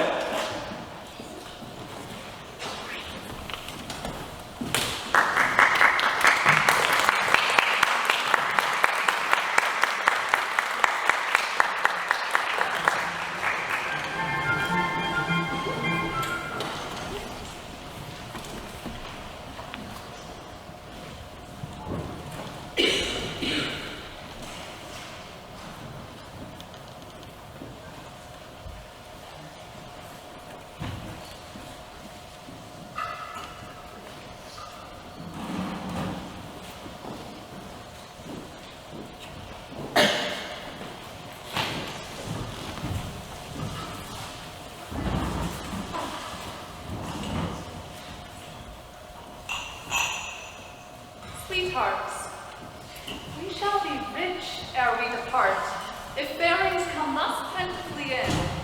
A lady walled about with diamonds, look at what I have from the loving king. Madam King, nothing else along with that? Nothing but this. Yes, as much love and rhyme as would be crammed up in a sheet of paper writ of both sides, relief, margent and all, that he was fain to seal on Cupid's name. Oh, that was the way to make his godhead wax, for he had been 5,000 years a boy. Aye, and a shrewd unhappy gallows too. You'll ne'er defended him and killed your sister. He made her melancholy, sad and heavy, and so she died. Had she been light, like you, of such a merry, nimble, stirring spirit, she might have been a grand dame ere she died. What's your dark meaning, mouse, of this light word? You'll mar the light by taking it in snuff. We need more light to find your meaning out. So do not you, for you are a light wench.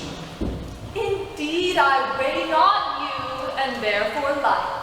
You weigh me not, oh, that you care not for me. Great reason, for past care is still past cure. Well bandied both, a set of wit well played. But Rosalind, you have a favor too. Who sent it and what is it? I would you knew. And if my face were but as fair as yours, my favor were as great. Be witness this. I think Peru. Nay, I have verses too. The number's true, and were the numbering two, I were the fairest goddess on the ground. I compared to 20,000 fair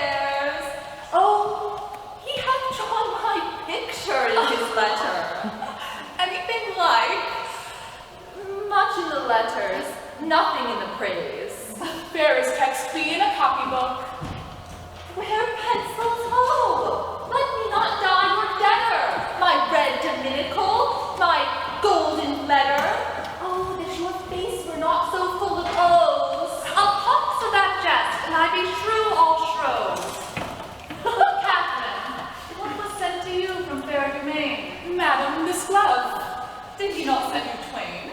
Yes, madam, and moreover, some 1,000 verses of a faithful lover.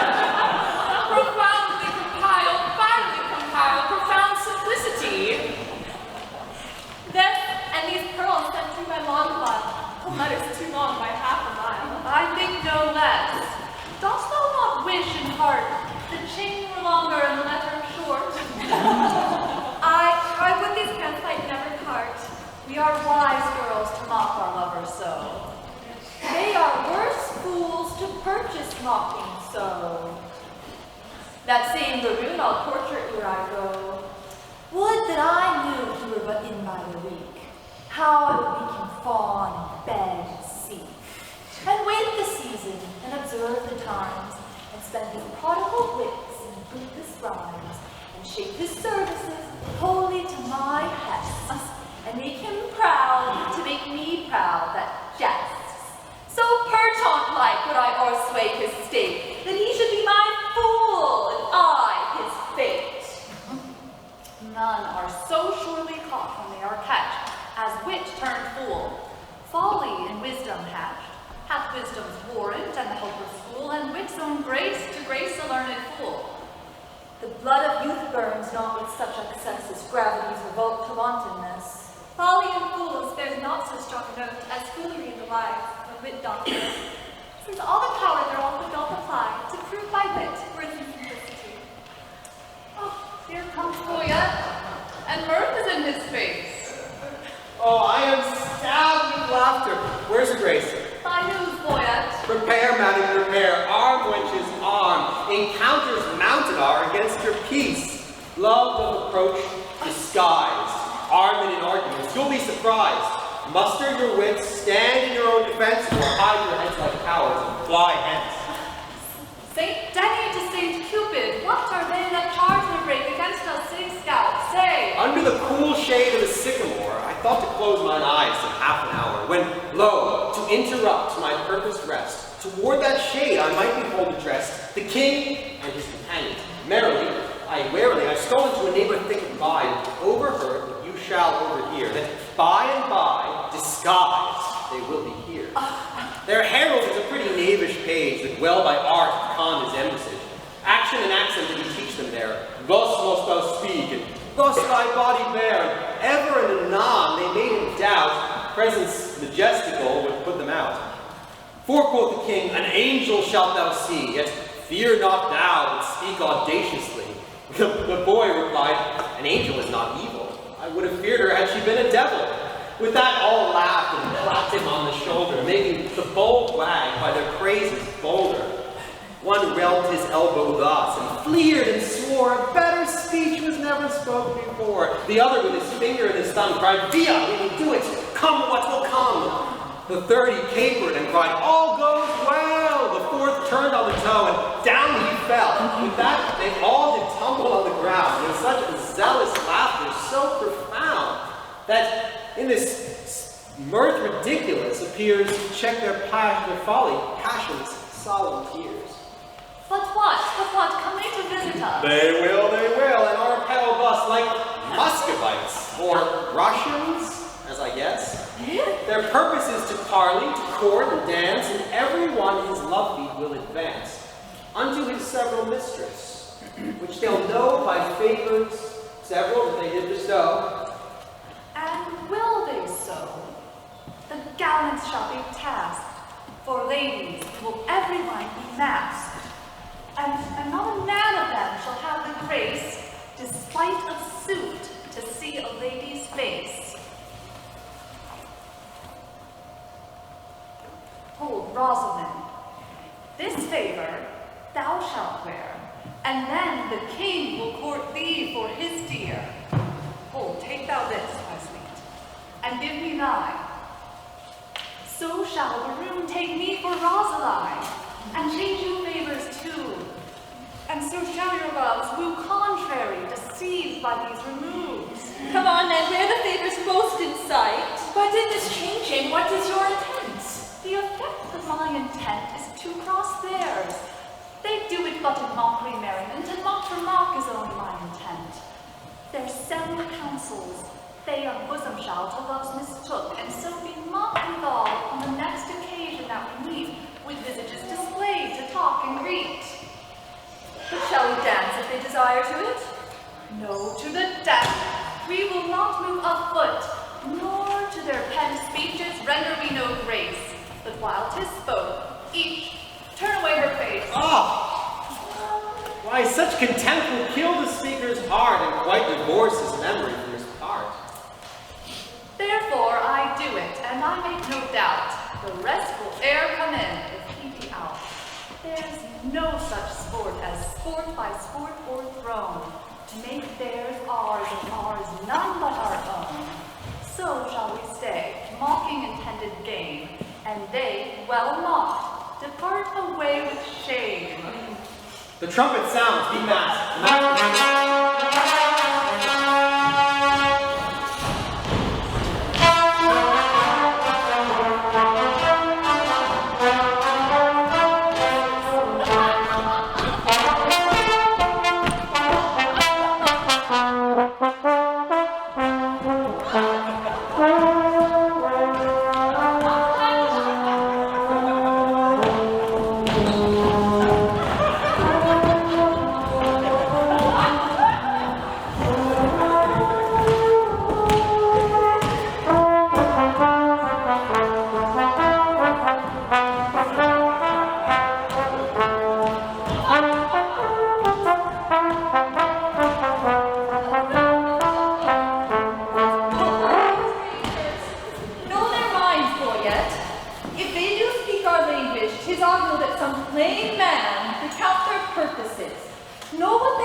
What would you with the princess? Nothing but peace and Gentile visitation. What would they say there? Nothing but peace and vegetal gestation? Why, that they have. Bid them so be gone. She says you haven't, you may be gone. Tell her that we have measured many miles to tread a measure with her on this grass. They say that they have measured many miles to tread a measure with you on this grass. It is not so. Ask them how many inches is in 1 mile. If they have measured many, the measure then of one is easily told. If to come hither you have measured miles, and many miles, the princess bids you tell how many inches doth fill up 1 mile. We measure them by weary steps. She hears herself. How many weary steps of many weary miles you have o'ergone are numbered in the travel of 1 mile. Our duty to you is so rich, so infinite, that we may yet do it without account, save that we come to worship your face like savages. My face is but a moon, and clouded too. Blessed are clouds to do as such clouds do. Vouchsafe bright moon, and these thy attending stars to shine, those clouds remove upon our watering eyes. O vain petitioner, beg a great matter. Thou now requestest but moonshine in the water. Then in our measure, do but vouchsafe one change. Thou bidst me beg, this begging is not strange. Play music then. Nay, you must do it soon.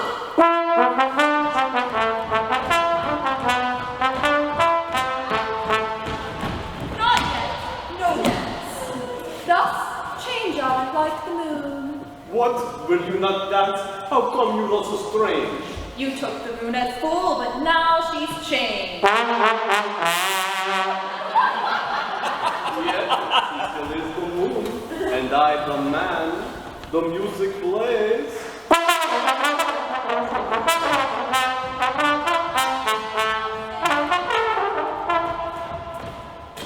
But your legs should do it.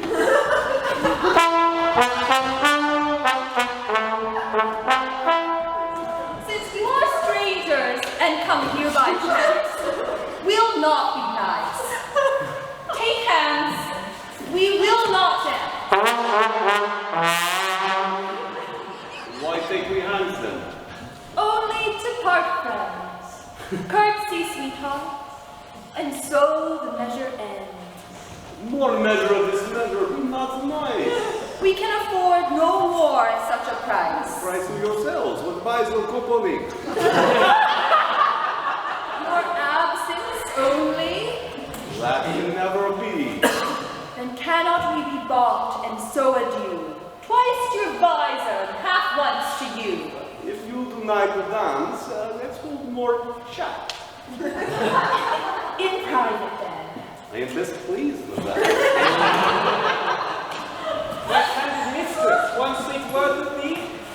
Honey and milk and sugar there is 3. Nay then, 2 trays, and if you grow so nice, methyl and water and Malmsey, well run dice. There's half a dozen sweets. 7 sweet, adieu. Since you can carve, I'll play no more with you. 1 word in secret. Oh, let it not be sweet. Thou grievest my gall. Gall, bitter. Therefore meat. Здравствуйте! Will you vouchsafe with me to change a word? Name it. Fair lady. Say so, fair lord. Take that for your fair lady. Please it you as much in private to be delivered. What, was your visor made without a tongue? You know why I speak, fair lady. Oh, for your reason. Quickly, sir, I long. Proceedeth then. Veal, quoth the Dutchman, was not veal a calf? A calf, fair lady? No, a fair lord calf. No, I'll not be your half. Take all and mean it, it may prove an ox. A word in private, ere I die. Then die a calf before your horns do grow. Bleat softly then, the butcher hears you cry. The tongues of mocking wenches are as keen as is the razor's edge invisible, cutting a smaller hair than may be seen above the sense of sense. So sensible seemeth their conference.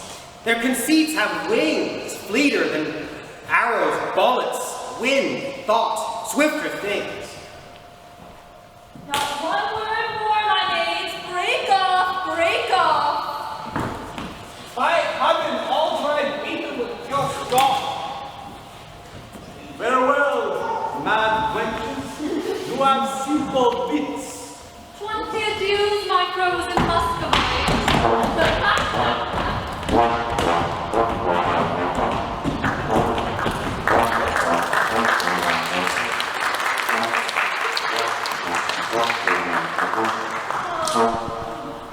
Are these the breed of wits so wondered at?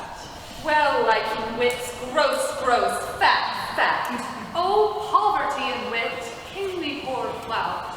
Will they not think you hang themselves tonight, or ever but in vizards show their faces? Oh, they were all in lamentable cases. The king was weeping right for a good word. And pert Faroon was out of countenance quite.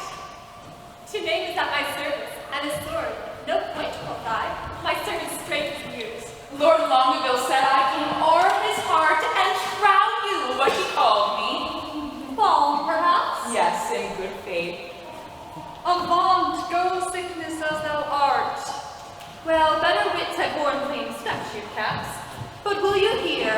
The king is my love sworn. And quick Faroon hath plighted faith to me. And Longaville was for my service born. Domain is mine, as sure as our country. Madam and pretty mistresses, give ear. Immediately they will again be here in their own shapes. For it can never be they will digest this harsh indignity. Will they return? They will, heaven knows. And leap for joy, though they are lame with blows. Therefore, change favors. And when they repair, blow like sweet roses in the summer air. How blow? How blow? Speak to be understood. Fair ladies mask their roses in the bud. This masks their damask sweet commixture shown, our angels veiling clouds and roses blown. Gallant Aunt perplexity. What shall we do if they return in their own forms to woo? Good madam, if by me you'll be advised, let's mock them still, as well known as disguised. Let us complain to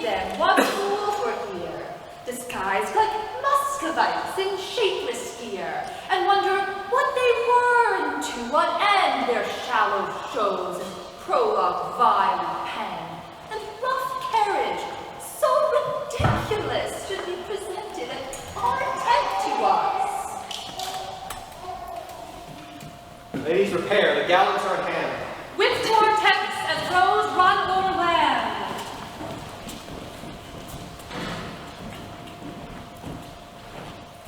Fair sir, God save you.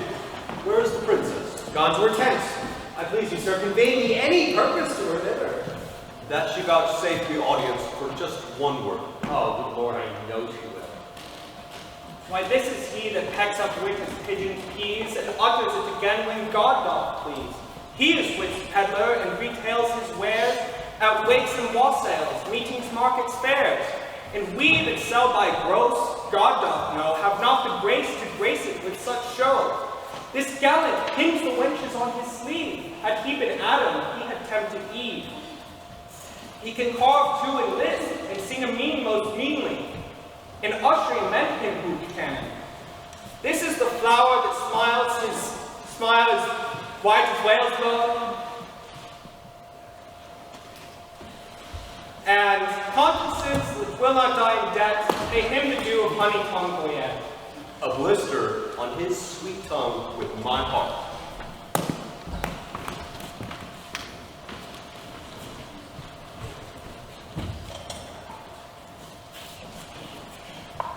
All hail, fair madam, and fair time of day. Fair and all hail is foul as I conceive. Construe my speech is better, if you may. Then wish me better. I will give you leave. We came to visit thee, and purpose now to bring you to our court, our sacred then. This field shall hold me, and so hold your thou. Nor God nor I delights in perjured men. Rebuke me not for that which you provoke. The virtue of your eye must break my oath. You nickname virtue, vice you should have spoke. For virtue's office never breaks men's troth. Now, by my maiden honor, yet as pure as the unsullied lily, I protest, a world of torments, though I should endure, I would not yield to be your house's guest. So much I hate a breaking cause to be of heavenly oaths, vowed with integrity. Oh, but you have lived in desolation here, unseen, unvisited, much to our shame. Not so, my lord, not so, I swear. We have had pastimes here and pleasant games. A mess of Russians left us but of late. How, madam, Russians? Aye, in truth, my lord, trim gallants full of courtship and state. Madam, speak true. It is not so, my lord. My lady, to the manner of the days, in courtesy gives undeserving praise. Before and Eve confronted were with four, in Russian habit. Here they stayed an hour and talked apace. And in that hour, my lord, they did not bless us with one happy word. I dare not call them fools, but this I think. When they are thirsty, fools would fain have drink. This jest is dry to me, gentle sweet.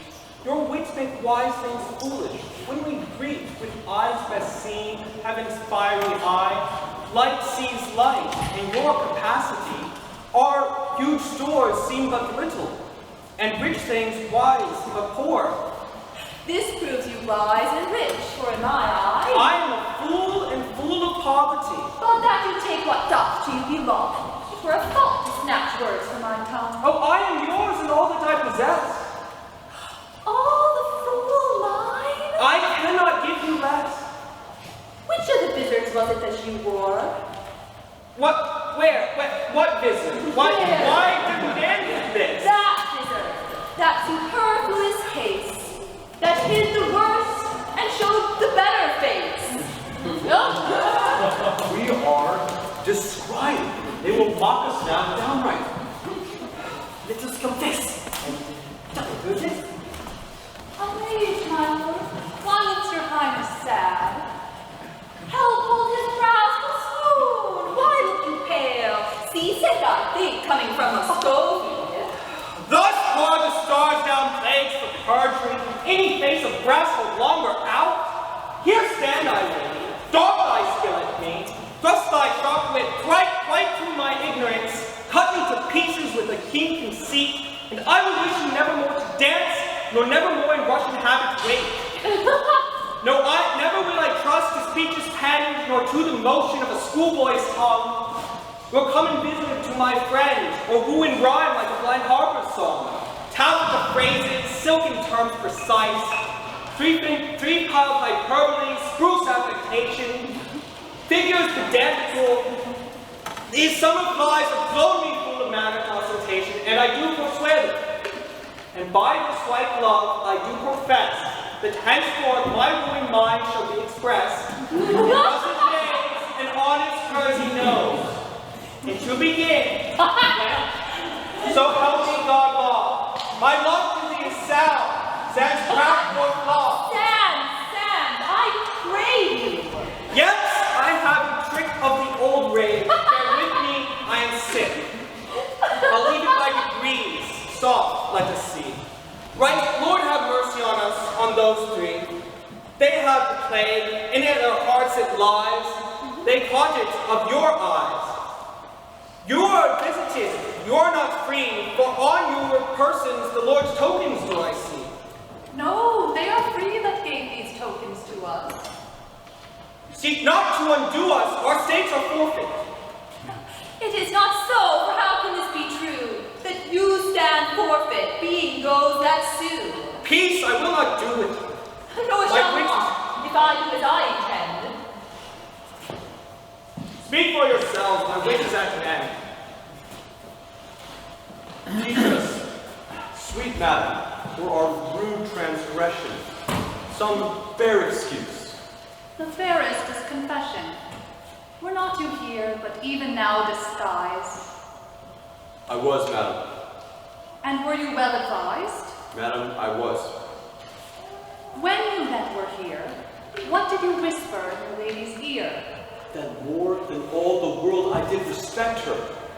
When she shall challenge this, you will reject her. On mine honor, no. Peace, forbear. Your oath once broke, you force not to forswear. Despise me when I break this oath of mine.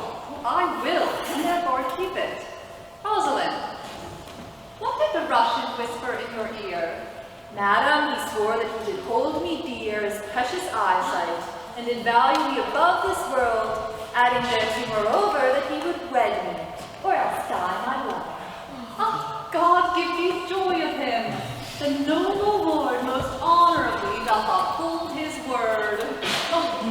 What mean you, madam? By my life, by my troth, I never swore this lady such an oath. By heaven you did, and to confirm it plain, you gave me this.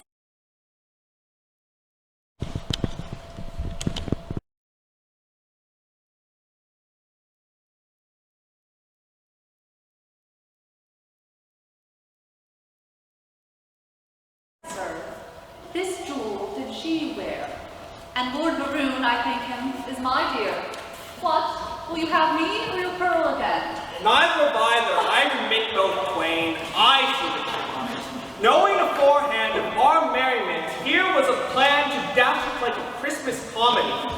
Some carry tale, some please man, some slight zany, some mumble news, some Frencher knight, some dick, who smiles his cheek in years and knows the trick to make my lady laugh when she's disposed.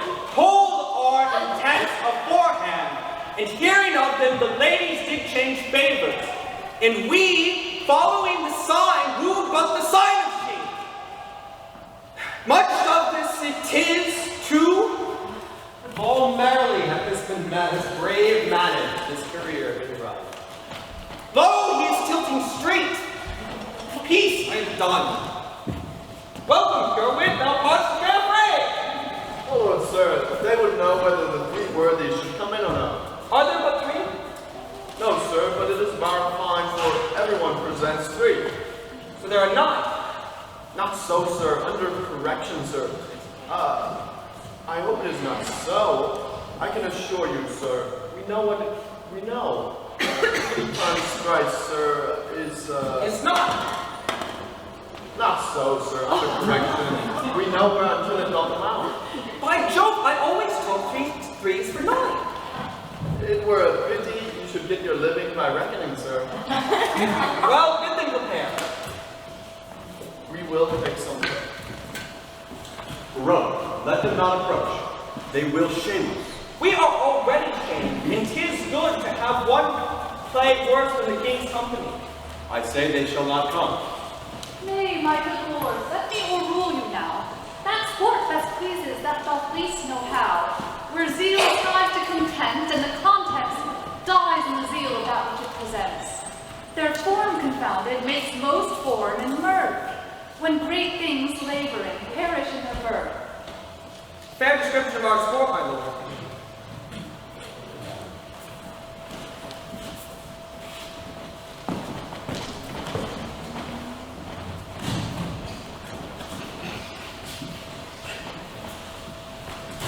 Anointed, I implore a sweeter breast as you may indulge.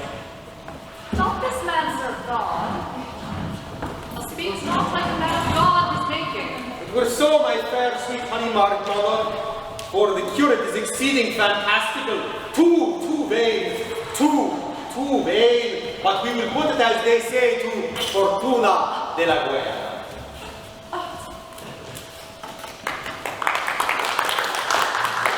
Here is like to be a good presence of worthies. He presents Hector of Troy, the swain Pompey the Great, the parish curate Alexander. Armando's page, didn't know that he had a page, presents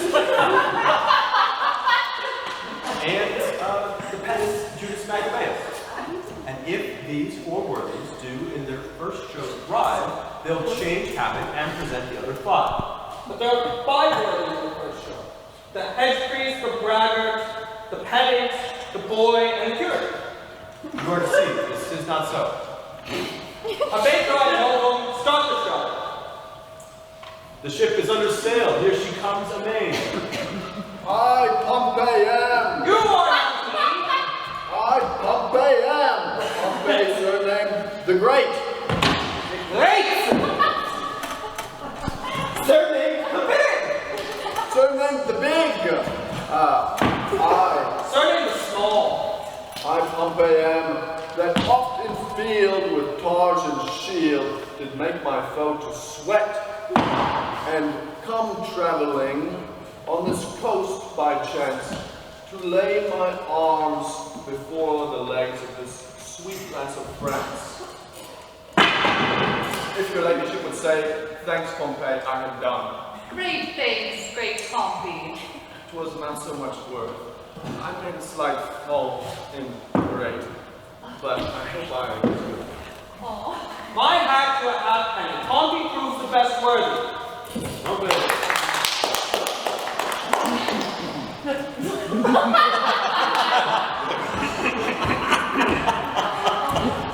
When in the world I lived, I was the world's commander. The north, the south, east, west, I spread conquering my scutcheon, claim the clip, that I am Good deflection! They proceed with Alexander. Pompey! when in the world I lived.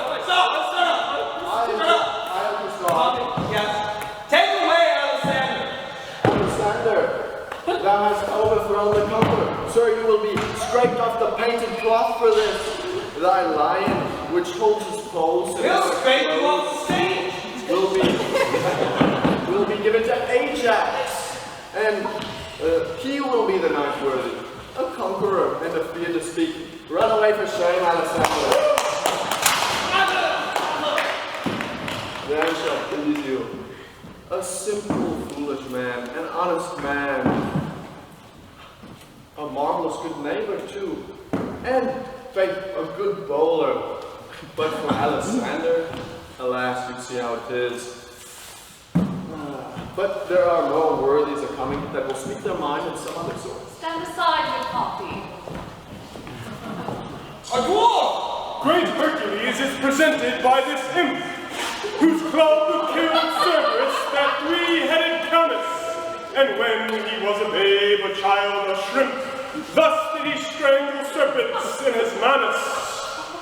Quam he seen in minority, ergo I come with this apology.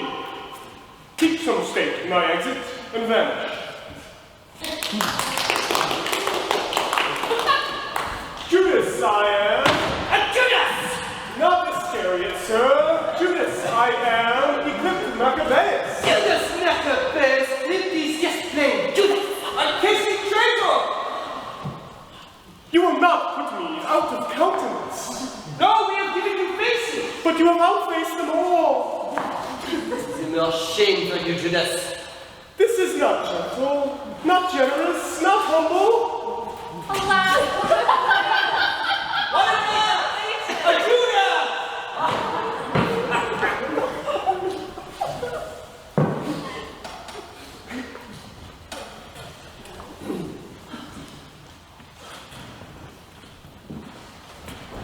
The army-potent Mars of Lances the Almighty gave Hector a gift. You are not Hector! The army-potent Mars of Lances the Almighty His arms are potent. gave Hector a gift, the heir of Ilion, a man so breed that certain he would fight, yea, from morn till night, out of his pavilion. I am that flower. I give to nutmeg. 11! A clove! With lovely. You're not, yes, you are, you're not! Your grace, bestow on me a sense of hearing. Speak, great Hector, we are much delighted. I do adore your sweet graces. Loves it by the foot! Not by the yard. This Hector far surmounted Hannibal. The party is gone. The party is gone. The party is gone, fellow. Hector, she's gone. She's 2 months on her way. What means that?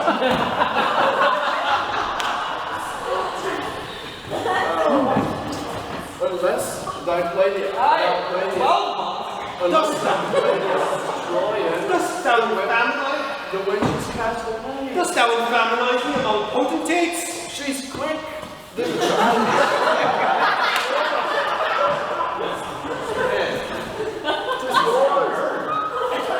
By the North Pole, I will challenge thee.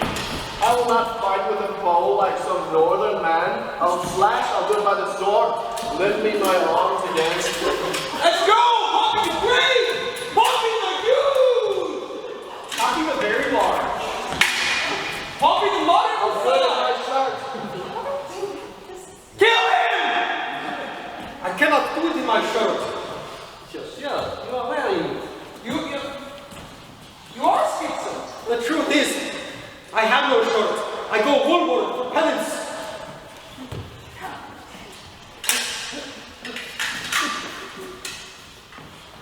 I hear more cards coming. Someone. He's here. I go woolward for penance. He's not. But that now interrupts our merriment. I'm sorry, madam, for the news I bring. The king, your father. Dead. For my life. Even so, my tale is told.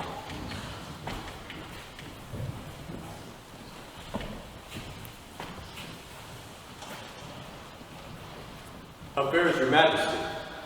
Boyette, prepare. I go away tonight. Madam, not so. I do beseech you, stay. Prepare, I say. I thank you, gracious lords, for all your fair endeavors, and entreat out of a new sad soul that you vouchsafe in your rich wisdom to excuse or hide the liberal opposition of our spirits, if over boldly we have borne ourselves in the converse of breath. Your gentleness was guilty of it. Farewell, worthy lord. A heavy heart bears not a humble tongue. Excuse me so, coming too short of thanks for my great suit so easily obtained. Let not time causes time in the course of his very own, and oft in his loose decide that which long process could not arbitrate. Although the mourning brow of sorrow forbid the smiling courtesy of love. Yet, since love's argument was first on foot, let not the cloud of sorrow just from what it first purposed. For since to mourn at friends lost is not by much so wholesome profitable as to rejoice at friends but newly found. I understand you not. My griefs are double. Honest, plain words best pierce the air of grief, and by these badges understand the king. Your old man is dead, and it's best to think of the new man ahead. I received your letters, full of love. Your favors, the ambassadors of love. And in our maiden council rated them at courtship, pleasant jest and courtesy as bombast and as rhyming to the time. But more devout than this in our respects have we not been, and therefore met your loves in their own fashion, like a merriment. Our letters, madame, should much more than merriment. We did not quote them so. Now, at the latest moment of the hour, grant us your loves. A time, methinks, too short to make a world without end bargaining. No, no, my lord, your grace is perjured much, full of dear guiltiness, and therefore this. If for my love you will do aught, this shall you do for me. Your oath I will not trust, but go with speed to some forlorn and naked hermitage, remote from all the pleasures of the world. There stay until the 12 celestial signs have brought about the annual reckoning.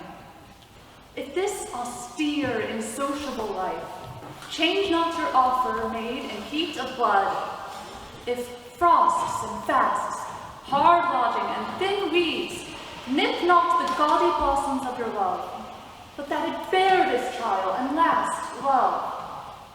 Then, at the expiration of the year, come challenge me. Challenge me by these deserts and by this virgin palm, now kissing thine. I will be thine.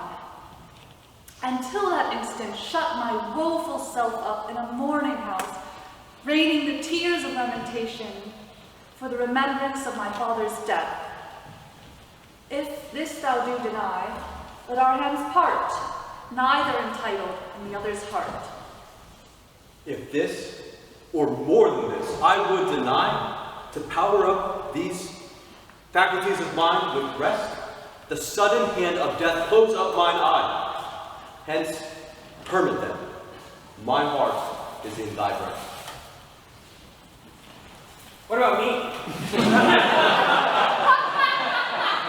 Oft have I heard of you, my lord Baroon, before I saw you, and the world's large tongue proclaimed you for a man replete with mocks, full of comparisons and wounding flouts, which shallow laughing hearers give to fools.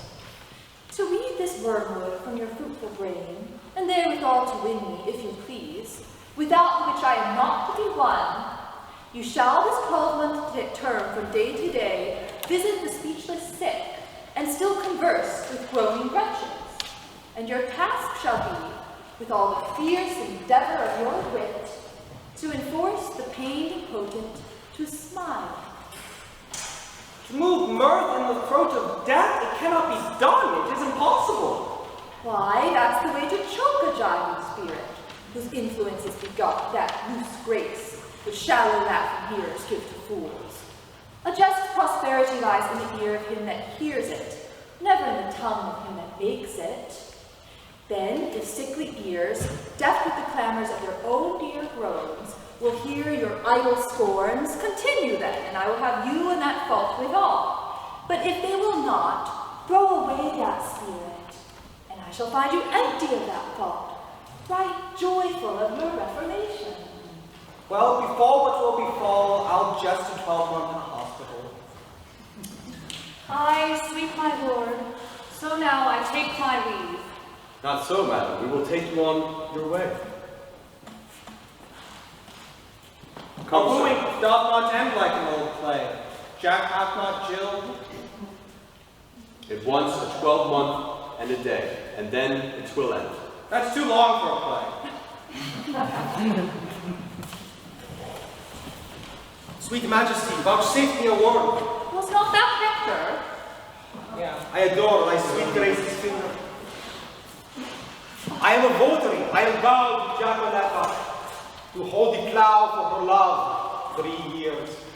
But, please your grace, would you like to hear the dialogue that the two worthies have compiled in praise of the owl and the cuckoo? It should have followed in the end of our play.